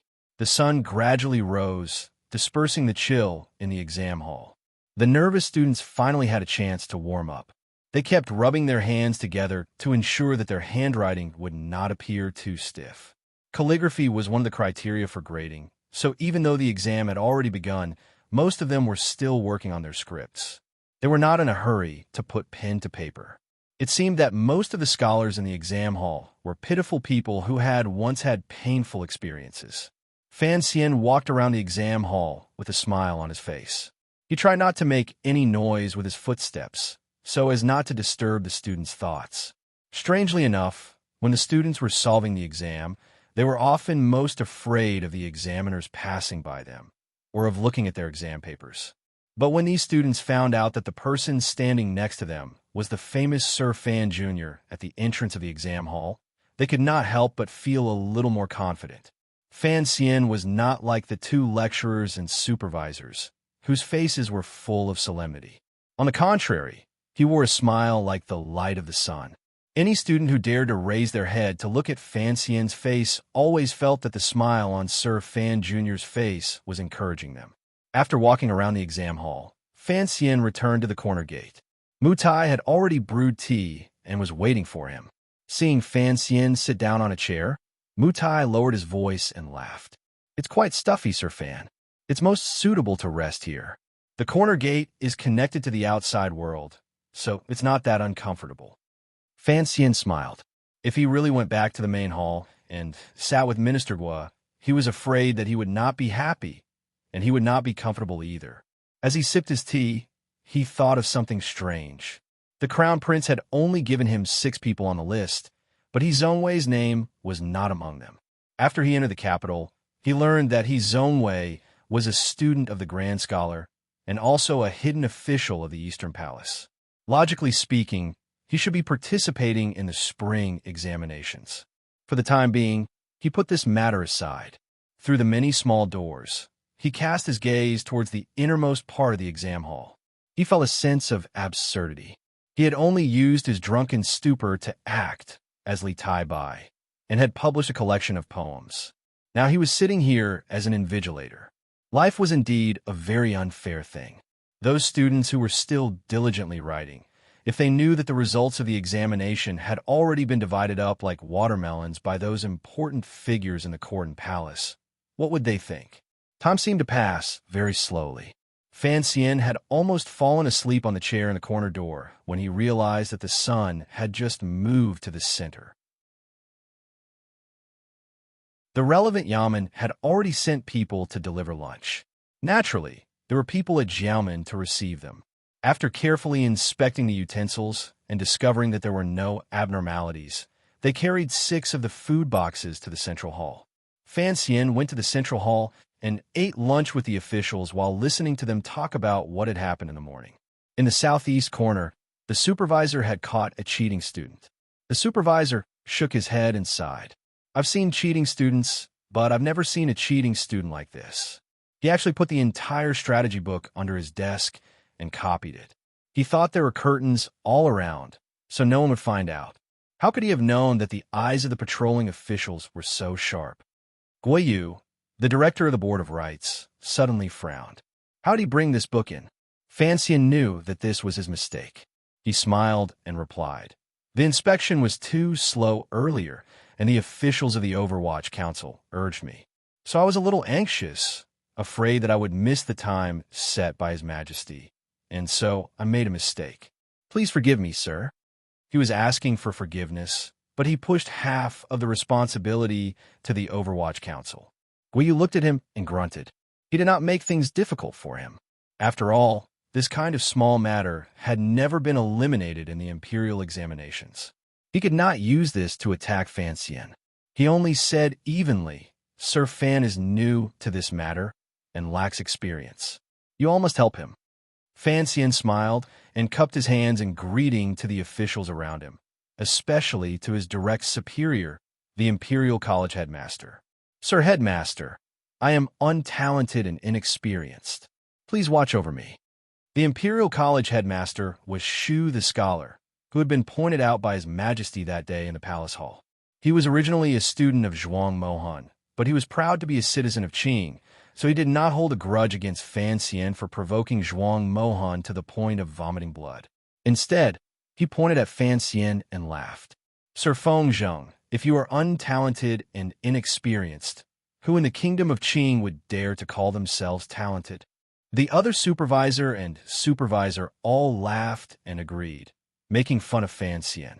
As the greatest scholar of the kingdom of Qing, if it were not for his astonishing knowledge, Sir Fan would be writing furiously in the hall right now. If he was hungry, he would be eating a few steam buns. How could he be sitting here eating? Hearing this, even Guo Yu couldn't help but laugh. Fan Xian had no confidence in his own ability, but it seemed that whether it was in the officialdom of Jingdo or in the kingdom of Qing, everyone's confidence in Fan Xian was much stronger than his own. The students in the exam hall were still nervously doing their exams, and the sky was gradually darkening. Fan Xian walked around the exam hall a few times, looking at everyone's exam papers. He found a few people with real talent, and couldn't help but stop to take a look. Although he had read the classics of this world when he was in Danzhou, he had never thought about entering the official career through the imperial examinations. So if he really wanted to write such essays, he was afraid that he would not be as good as most people. But after all, he had lived 2 lives. To put it bluntly, he was a well-read person, and he had a good eye. He secretly memorized the names of those people, and then walked to the corner door. He pretended to yawn and tilted his head. He found that Mu Tai was already half lying in a chair, almost asleep. He could not help but laugh. This Mu Tai was a wonderful person and naturally had the ability to get things done. Otherwise, Qin Pingping would not have let him take over part of the power of the First Bureau. But his ability to conduct himself was lacking. Perhaps it was because he had just begun to learn how to flatter people, but every time he saw Fan Xian, he was incomparably respectful. For some reason, it made Fancienne feel a little uncomfortable. "Sir, the corner door cannot be opened." Seeing that Fancienne had walked to a secluded place beside the corner door, an Overwatch Council official showed a troubled expression. He stepped forward and stopped him. "Other than delivering food and water, the corner door must always be closed." "I know the rules." Fancienne smiled. "I just wanted to walk around and see if there was anything fun to do." His words were a little strange and out of place. This was the grand ceremony of the nation, the imperial examinations, and Fancienne, as an examiner, wanted to find something fun to do in the examination hall. Strangely, after the Overwatch Council official heard these words, he smiled slightly and replied, "There are a lot of fun things in the council. Please come often in the future." Fancienne calmed down. Looking at the official's ordinary face, he suddenly opened his mouth.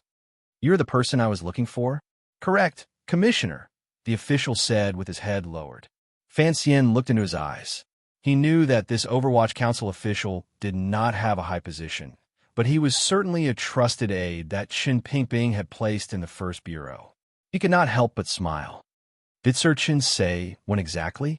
After the imperial examinations, within 3 days, the official replied quietly. "Good. I still have something I need your help with. I need to investigate the backgrounds of a few people." Fancienne told the official the names he had memorized earlier. "I don't want to investigate their family background, just their character." "Yes," the official said quietly. "Please show me your token, Commissioner."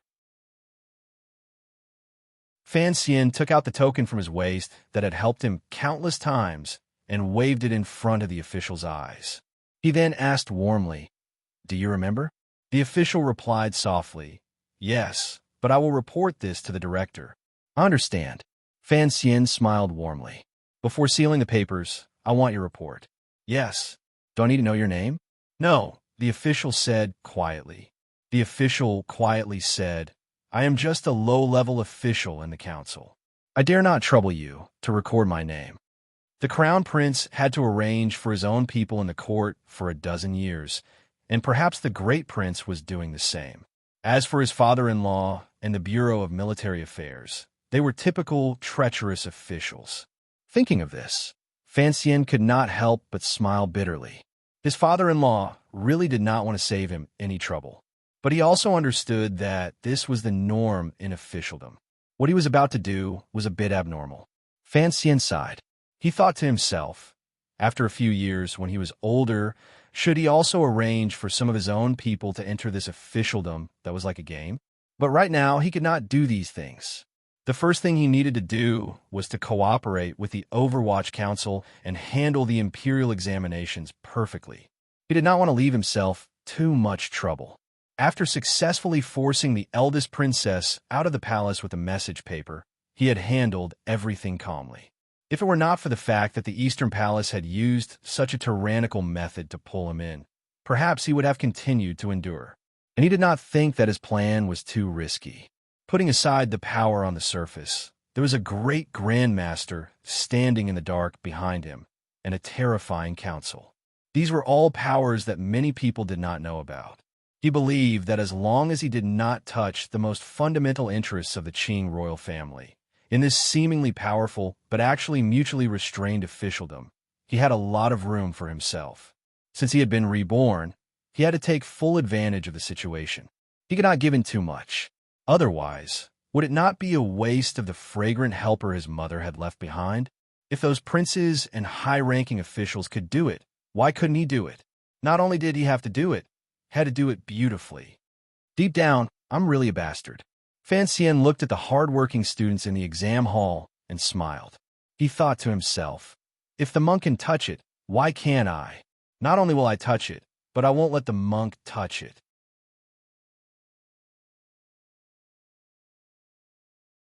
Chapter 164. What nonsense! Qin Pingping muttered a curse. The heads of the Overwatch Council at the table looked fearfully at the director's outburst. Qin Pingping pulled the blanket off his knees and coughed. His grizzled hair was a mess without a trace of beauty. He said, "The rules of the council are very clear. We cannot interfere in the matters of the palace unless the emperor gives an edict."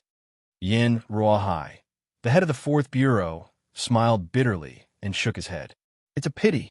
In the past, we investigated the cheating in the imperial examinations, but these things always happen in high places. We don't have enough people, so it's hard to find any clues.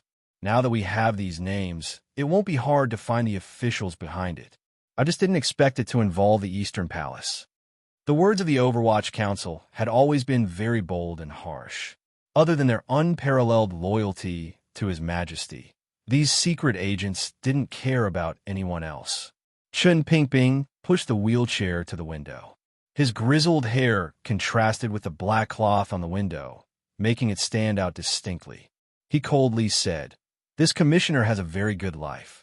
Last night, the Emperor had just decided to investigate the exam hall fraud case, and he sent such a gift." Yin Ruohai was also very curious about this commissioner, who he had never met before. He didn't know how he had obtained a list of names. "We should have investigated it long ago," he said quietly. "Yes." Chen Pingping waved his hand and let his subordinates go to their manors to make arrangements for the big operation in a few days. He left Yin Ruohai behind.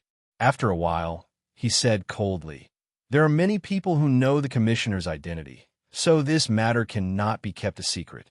His Majesty still wants to save the Crown Prince some face, so we cannot touch the people in the Eastern Palace." Then the Prime Minister? Yin Ruohai suddenly had a flash of inspiration. He guessed the commissioner's identity, and couldn't help but be shocked speechless. Chen Pingping narrowed his eyes and looked at him. "Since you know who he is, of course you know that his father-in-law cannot be touched, no matter what. Actually, none of these people can be touched." Yin Ruohai smiled bitterly. "Other than the Crown Prince, one is a noble in the palace, one is the Prime Minister, and one is a senior member of the Bureau of Military Affairs. Our relationship with the military has always been good. We can't tear it apart over such a small matter." "Yes." Chen Pingping snorted through his nose and said, "We must move these 3 lines, but we must not pursue them to the root. Otherwise, the imperial court and the public will be shaken. Even His Majesty will not be able to put an end to it. Perhaps these officials have guessed that His Majesty will not punish all the officials because of the exam hall fraud, so they have been so bold in recent years." He suddenly laughed, but that smile was a little cold. But they didn't expect that there would be someone in this world who was even more daring than them, actually betraying so many people in one go. Yin Ruohai frowned. What Commissioner Fan is doing is very inappropriate. He has offended so many nobles at once. How will this be resolved? He's given me the task to do. It was hard to tell whether Chen Pingping was angry or mad. In short, he wasn't in a good mood. He knows that I won't let him stand in the eye of the storm. The reason why he gave me this list is to tell me that he doesn't want to be led by the nose. He wants me to help him deal with it. Yin Ruohai didn't dare reply, but he was even more shocked. What was the relationship between the eldest son of Count Sinan and Director Chun? Why did they dare to do such a thing? And looking at Fan Xian's expression, it seemed that he really was going to do as Fan Xian said.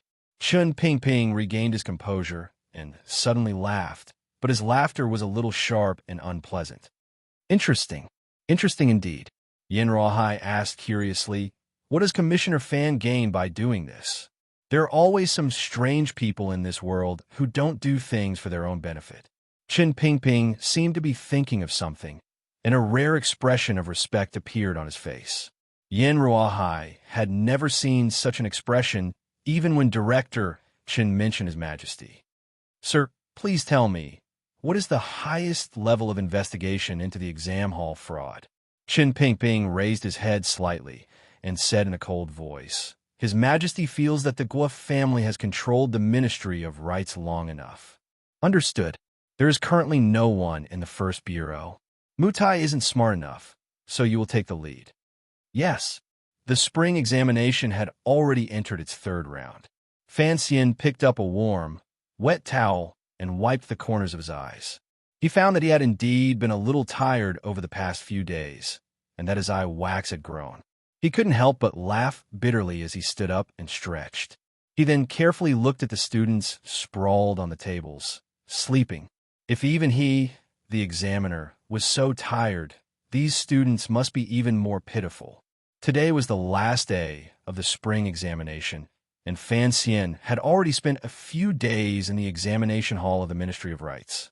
Although his family often sent him refreshments and food, his body and spirit were exhausted to the extreme. He yawned and walked over to Yang Wanli's side. He carefully looked at him. In the past few days, he found that this student named Yang Wanli had been very well behaved. The things he had tucked in his clothes had not been touched, and he couldn't help but feel a little happy.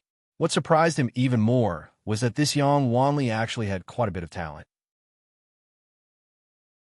Although a few of the caveats were not watertight, and his opinions were not grand and imposing, they were practical and unpretentious, which suited Fan Xian's temperament. The unnamed official of the Overwatch Council had also reported back. This Yang Wanli came from a poor family, and he had studied in the clan school in Xuanzhou since he was a child. His results in the provincial examinations were excellent, and Fan Xian and he had a friendship that exposed cheating, so he couldn't help but pay more attention. At this time, Yang Wanli had already finished the last test. He was looking tiredly to see if he had made any mistakes. Out of the corner of his eye, he saw that Sir Fan had once again come to his side, and he couldn't help but feel a little nervous. Although they were in the examination hall, and Fan Xian naturally couldn't talk to the examinees, Yang Wanli's mind was a little dazed after a few days of torment. He boldly pinched the lapels of his clothes, and then gave Fan Xian a pitiful look. It seemed that he was asking the young examiner how he had found out that he had smuggled something inside the examination hall. Fan Xian couldn't help but laugh. With your talent, did you really need to resort to such methods? It wasn't convenient for him to talk, so he only used his right index finger to lightly point at Yang Wanli's bedding. Yang Wanli was confused. He looked down and saw the black bedding behind him. He then looked at the long satin gown that, although it hadn't been washed for many days, still exuded an air of nobility. His heart jumped, and he knew how he had given himself away. Just think, which examinee could afford to wear a washed silk gown and carry a roll of black bedding into the examination hall? He couldn't help but laugh foolishly. Fan Xian smiled slightly and made a decision in his heart. He put his hands behind his back and strolled back. It was already night, and the examinees gradually left the examination hall of the Ministry of Rites. After a few days of torment, everyone had long been exhausted. They yawned endlessly, and their bodies stank. Their faces were full of confusion. There were still a few slow examinees who were still bent over their desks, biting their brushes. There were also a few who had fallen asleep in their clothes under the lamp. It wasn't time yet, so naturally the examiners didn't bother with them. Suddenly, a gong rang out in Tongtua Alley to the side of the Ministry of Rites.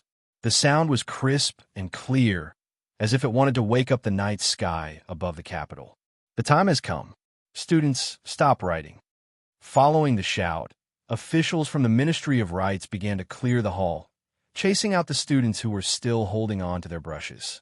There was an examinee who was at least 40 years old. His hair was already white, but he still hadn't finished his exam. He cried and wailed, unwilling to leave his desk. In the end, he was tragically dragged out by several officials from the Overwatch Council. After a long time, the crowd seemed to still be able to hear the examinee's wailing, unpleasant voice echoing outside the examination hall of the Ministry of Rites. Fan Xian sighed, but there was no sympathy in his heart. In this world, it was the same in that world. What you could do, what you were suited to do, it all depended on your own efforts. It wasn't that he was a cold and emotionless person. It was just that to him, these students' exams were over, but his own had just begun. The night the exams ended, the papers had to be immediately sealed. This was Fan Xian's duty. The chief official, the two examiners, and the two supervisors all sat high up in the hall, not daring to leave. They all waited for Fan Xian to lead the people to complete the two procedures of pasting names and making a copy. Only then could they seal the papers. The candles were bright, and the entire second yamen of the Ministry of Rites was busy. In the outer room, dozens of old officials were dividing and organizing the papers.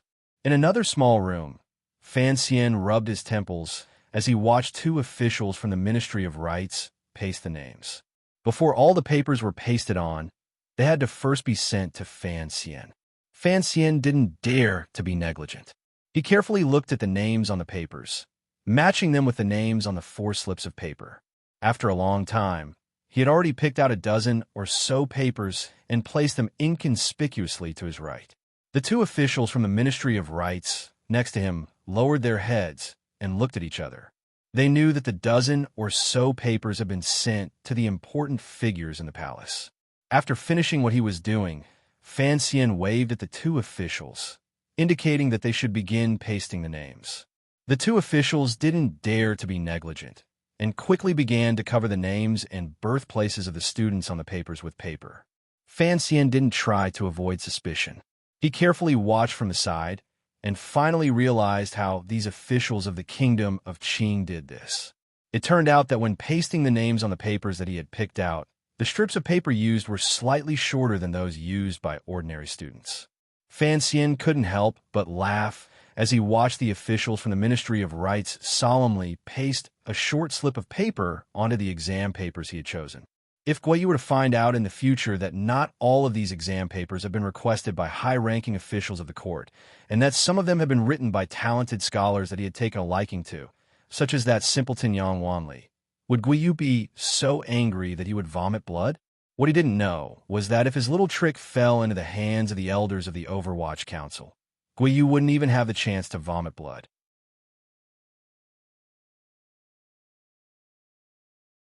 Chapter 165. It was a thin strip of paper that had very little difference in the length of the name. If one were to look at it casually, they would not be able to see anything strange. But if the transcriber was aware, he would certainly be able to tell. Fan Xian watched as Yang Wanli's paper was pasted with a short strip of paper, and for some reason, his mood became extremely good. He smiled and shook his head. He could not help but ask, even if they were picked out, how do I mark them when copying? The official beside him smiled awkwardly. He knew that this newly famous person still did not understand the rules. Carefully, he replied, Sir Fan Jr., when copying, as long as you work on the strokes of certain words, the person who approves the scrolls will naturally understand. Fan Xian suddenly understood and sighed in admiration. That way, even if the person marking the paper doesn't know who it is, as long as he knows it's the right person, it's fine. Yes, sir. The official from the Board of Rites replied politely, but in his heart, he was cursing this world-shaking young man for not even knowing these old rules of officialdom. What he did not know was that Fan Xian was also cursing these people for being stupid. If it were not for the Qing officials being so arrogant, how could these loophole-ridden old rules have been followed for so many years? He would not have been able to use these loopholes to do things for those true scholars. Of course, he also understood that the reason the entire bureaucracy had always tacitly approved of this method was because, in this matter, whether they were political enemies or not, they had already tacitly approved of this method of dividing watermelons. Aside from madmen, no one in the system dared to cause trouble. In fact, the Eastern Palace, the elders, and even the Prime Minister all had other ways to arrange this matter, but they all came to him at the same time. One reason was because the middleman was responsible for sealing the names, which was an important step in the process. The other reason was that, apart from Prime Minister Lin, the other parties wanted to see what Fan Xian's attitude was. Fan Xian's attitude was actually very simple. Screw you. After all, not everyone was as idle as Fan Xian. After all, not everyone had a good father like Fan Xian, and not everyone had a good mother like Princess Iron Fan. After a busy night, the civil service examination, which could decide the lives of countless scholars, finally came to an end. Many officials rubbed their sleepy eyes and gathered in the main hall, listening to the chief examiner of this year's spring examination, the Minister of Rites, Guiyoji's lecture. Guiyu waved his hand tiredly to dismiss the lower-ranking officials. He then looked kindly at Fan Xian. You have worked hard these past few days, Sir Fan. I wouldn't dare. Fan Xian forced himself to smile. Sir, I wouldn't dare to say that. Besides, I'm still young. Guiyu smiled and said, Everyone has worked hard. Actually, all of the high-ranking officials present understood the inside story of this civil service examination. Guiyu and the two teachers were not the only ones who had profited from it. Even Fan Xian didn't know that a few days ago, someone had already sent his share of silver to Fan Manor. That sum was even more frightening than half a year's worth of revenue from Damba Bookstore. For several days, the examination hall was filled with the rancid smell of something yellow and white. Fan Xian stood on the stone steps and covered his nose with his hand. He took one last look at the dark hall, and a satisfied smile appeared on his face. He had been in this world for many years, and all he knew was that he had to live, but he didn't know how he should live. It wasn't until he made up his mind to do this that he realized that being a good person in the general sense felt good. Of course, being a good person didn't mean being a pedantic old man. The officials of the three ministries had already gathered the examination papers. Led by the eunuchs of the palace, and protected by the palace guards and secret agents of the Overwatch Council, they traveled through the capital's almost white night sky toward the Imperial College. Within a few days, the copied papers would be finished, and the candidates for the top 3 would be selected. They would then be sent to the Imperial Academy, where the top 3 would be chosen. Fan Xian left the smelly examination hall. A carriage from Fan Manor was already waiting for him at the gate. After getting into the carriage, he accepted a towel from Tung Zijing and wiped his face. He asked tiredly, "Father, do you have any objections to what I did?" "No." Tung Zijing shifted his injured thigh and replied quietly, "It's just that the old master seems a little unhappy. He feels that you should have informed the Prime Minister ahead of time. Furthermore, the scope of this matter is too wide. If the public were to become angry, I'm afraid that neither the Prime Minister nor the Old Master would be able to protect you." Fan Xian smiled and didn't say anything. He still had the Overwatch Council behind him. More importantly, Chun Pingping had Wang Qinian pass on a message that the Emperor was preparing to reorganize the government this year. He was just going with the flow. Chun Pingping was probably scolding him for causing trouble on the surface, but he was secretly pleased that he finally had a reason to make a move. Fan Xian only needed to provide the Overwatch Council with a reason, and then the Council would present this reason to the Emperor for him to make a decision. As for the Crown Prince and Ning the Talented, Fan Xian had other plans. Earlier, when he had copied the names, Fan Xian had chosen a few talented names to hide, regardless of whether they were from the Eastern Palace or from the Great Prince. He had protected them, and it could be considered an explanation to the other party. When the matter came out, Fan Xian wanted people to feel that he had done this not because he was biased towards one side of the government, but because he was a pure scholar who had made a noble and crazy decision based on some rotten obsession. In the following days, the capital was calm. Since Fan Xian had already revealed the truth, the hidden powers of the Overwatch Council began to cooperate. At least before the list of the top 3 came out, no shocking news spread through the officialdom. In the end, the people that Fan Xian had secretly stuffed into the top 3 were not eliminated. It was clear that in the Imperial College and the Ministry of Rights, there were spies from that terrifying old man, Chun Pingping, secretly helping Fan Xian hide. As for Guiyu and the other high-ranking officials, perhaps because they had been too used to cheating in the exam hall in the past few years, and because they had masters like the Eastern Palace behind them, they clearly didn't pay enough attention and didn't see such an obvious problem. On the 22nd of the second month, the spring branches on both sides of the road gradually unfurled, and the birds on the branches flew in pairs. It was a joyous time of spring. In an inn on the west side of the capital, not far from the Imperial College, students from all over the country who were waiting for news gathered downstairs in a panic. There was no wine or food on the table because these students were not in the mood to eat and drink at the moment. All of their thoughts were focused on gathering information. No chance. A student from Shandong Road smiled bitterly and shook his head. "I think there's still no chance this time." "Brother Jolin, why do you say that?" The student sitting next to him had a slightly dark expression. It was Yang Wanli, the one who had met Fan Xian's eyes during the exam. He came from Xuanzhou and often made a living by the sea. He was very different from those gifted scholars who were born into nobility and spent the first half of their lives in the study hall. It could be seen that his mood was very relaxed. He picked up a pair of vinegar-soaked peanuts from a table and ate them. As he chewed, he said unclearly, "Brother Jolin is a famous figure in Shandong Road, and his treatises are brilliant. A few days ago, after everyone read them, they were full of praise. As for me, I'm not good at this, and I'm not good at writing. Although I'm confident that I'll be able to make it to Muling County, I'm sure I won't be able to make it onto the list." Cheng Jolin came from Shandong Road, and this was his third time participating in the exam. He smiled bitterly and lowered his voice. "Don't tell me you and I don't know these things. There are only so many candidates for each exam."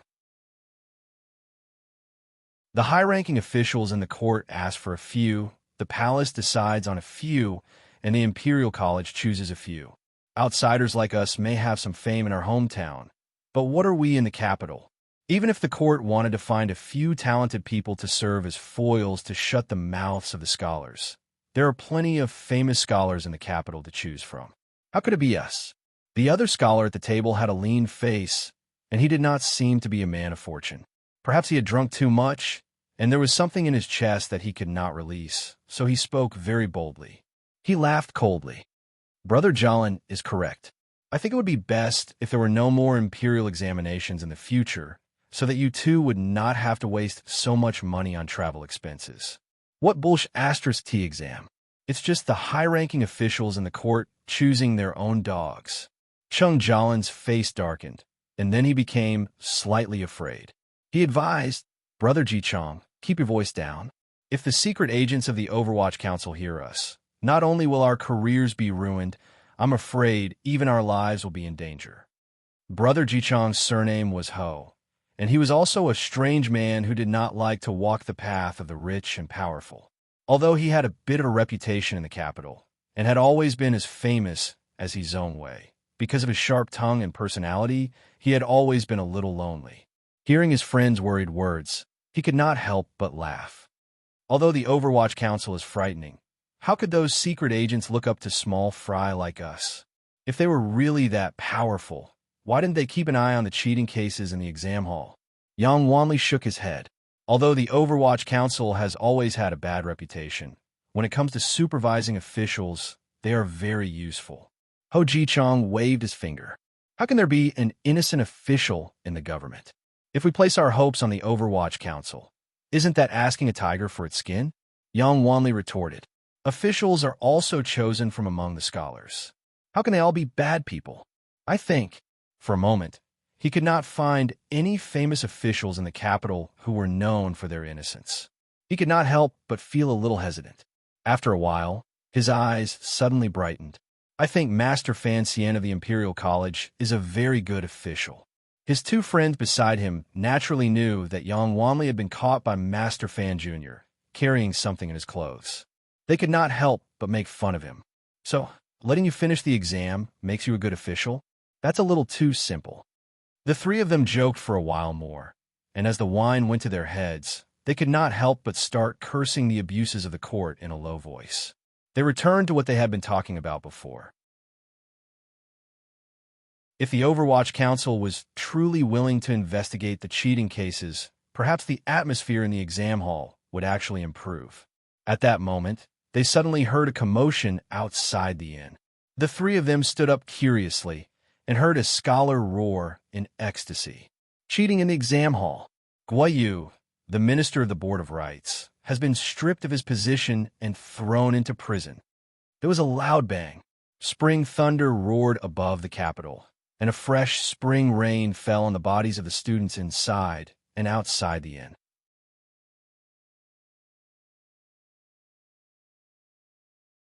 Chapter 166. Sparse raindrops fell around the inn, accompanied by the sound of spring thunder from time to time. However, those students seemed to be stunned, standing stupidly in the drizzle outside the inn. This alley was a gathering place for students from outside the capital on their way to the examination, so there were a lot of people here. After the previous shout, the crowd immediately fell into a strange silence. After a long time, some people finally came back to their senses and surrounded the student who had shouted before. After a long period of noise, it was as if an explosion had occurred. All of them were asking at once what had happened.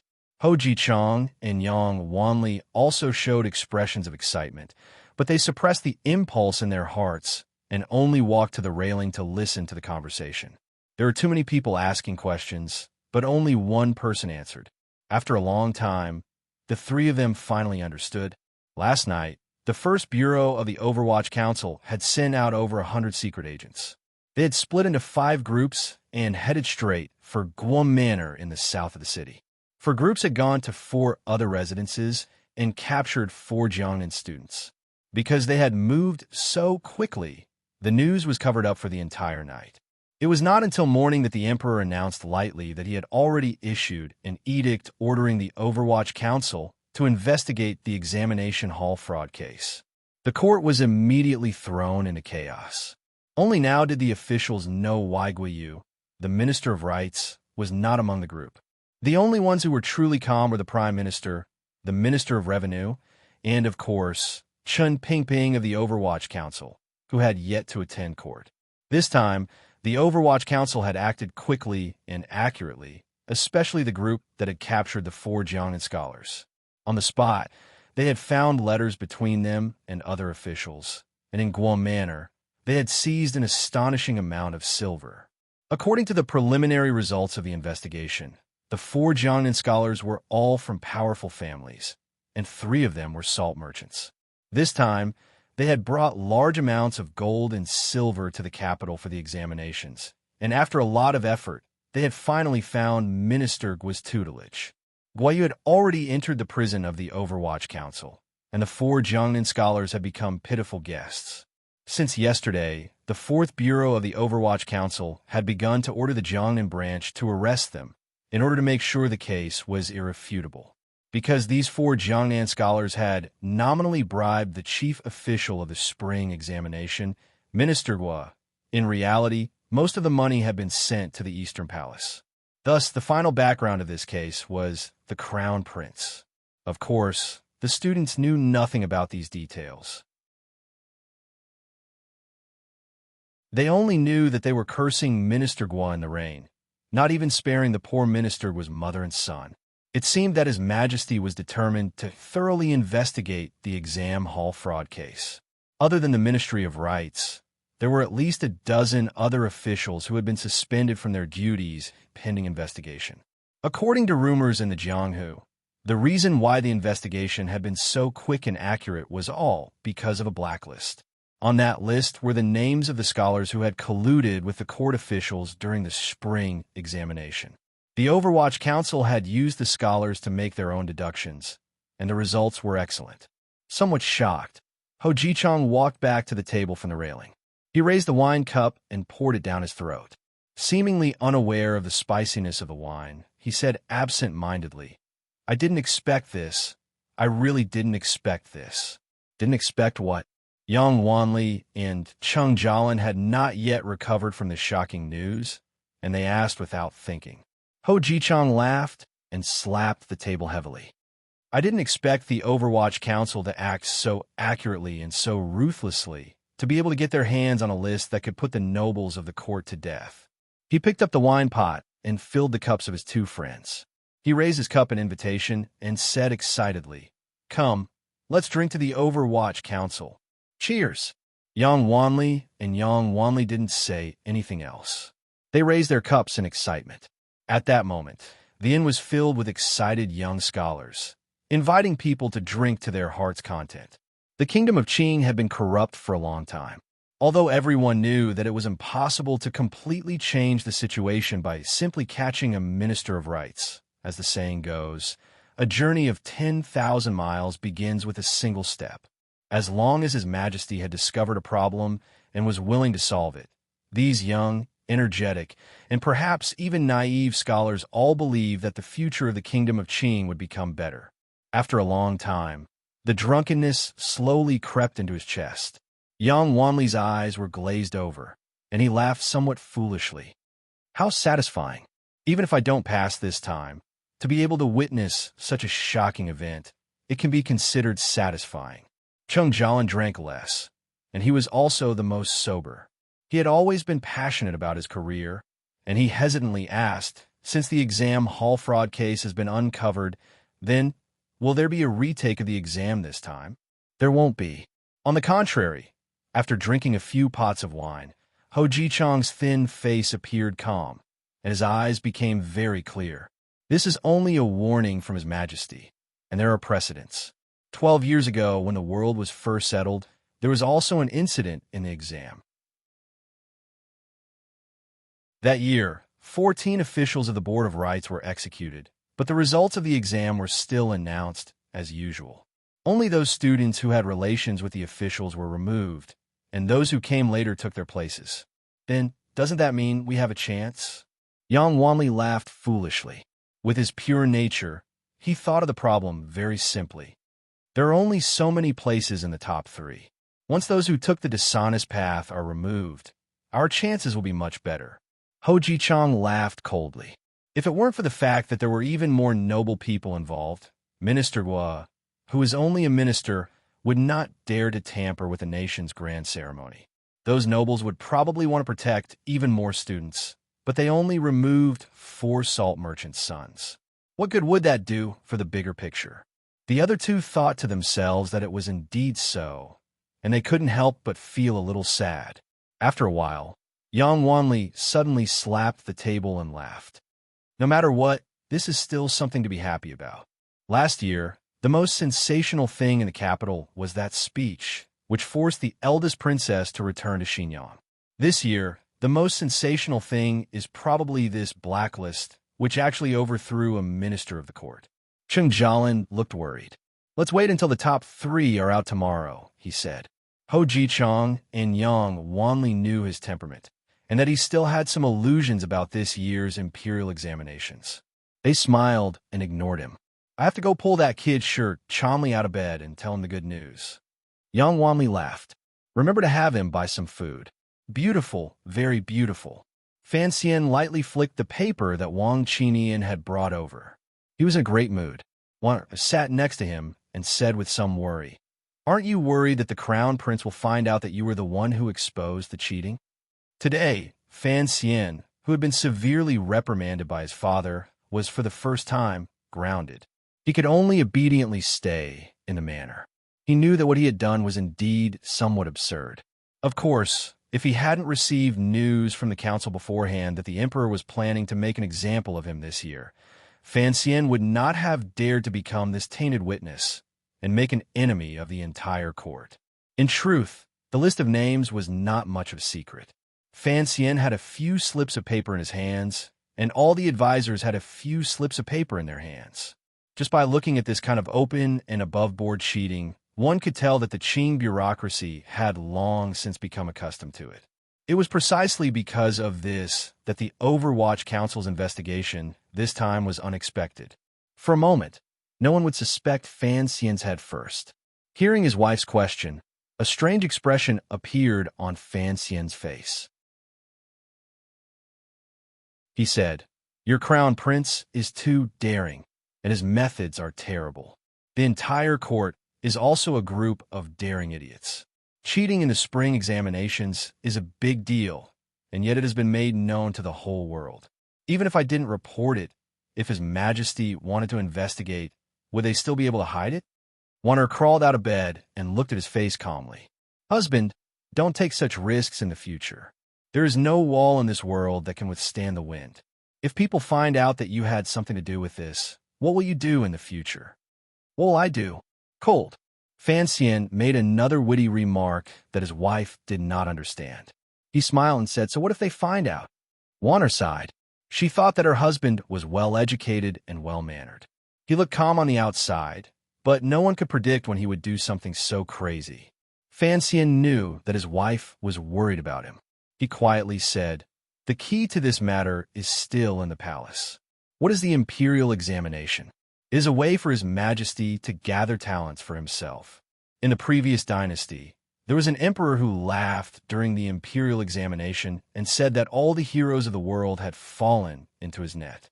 His Majesty can tolerate the officials of the court using the imperial examination places to exchange for wealth, but he cannot tolerate all the places being used for ill-gotten gains. Furthermore, Both the Crown Prince and the Great Prince have interfered in this matter. Our uncle, the Emperor, has to ask himself, what are his two sons trying to do? Juana did not quite understand. She asked curiously, of course they want to cultivate their own power in the future. Fanxian smiled and continued to ask, then His Majesty will have to ask, why do you want to cultivate your own power? The Great Prince is someone who leads an army. What does he need such a large power in the court? Juana smiled bitterly and said, what about the Crown Prince? He is the heir to the throne of a country. Cultivating talents is acceptable. After all, he is going to be the emperor who will control the country in the future. In the past, when I listened to the Grand Tutor's lectures in the Eastern Palace, the Grand Tutor once said that the Eastern Palace cannot do nothing. He must not be afraid of rumors. He must first prepare some officials for future use. This is true loyalty and filial piety. Fanxian shook his head and revealed a faint sneer. He said, the Grand Tutor's essay is probably good, and his reasoning is certainly correct. But the problem is that His Majesty is healthy. The Eastern Palace is now beginning to cultivate talents. His Majesty must ask himself, is the Crown Prince anxious? You're tuning in to the Romance Rendezvous YouTube channel. We're so grateful for your support, and don't forget to subscribe to join us on this incredible journey through captivating stories. Your generosity through donations truly makes a world of difference, as it's the primary source of revenue that allows me to expand and enhance this channel for you. Thank you from the bottom of my heart for being a part of this adventure.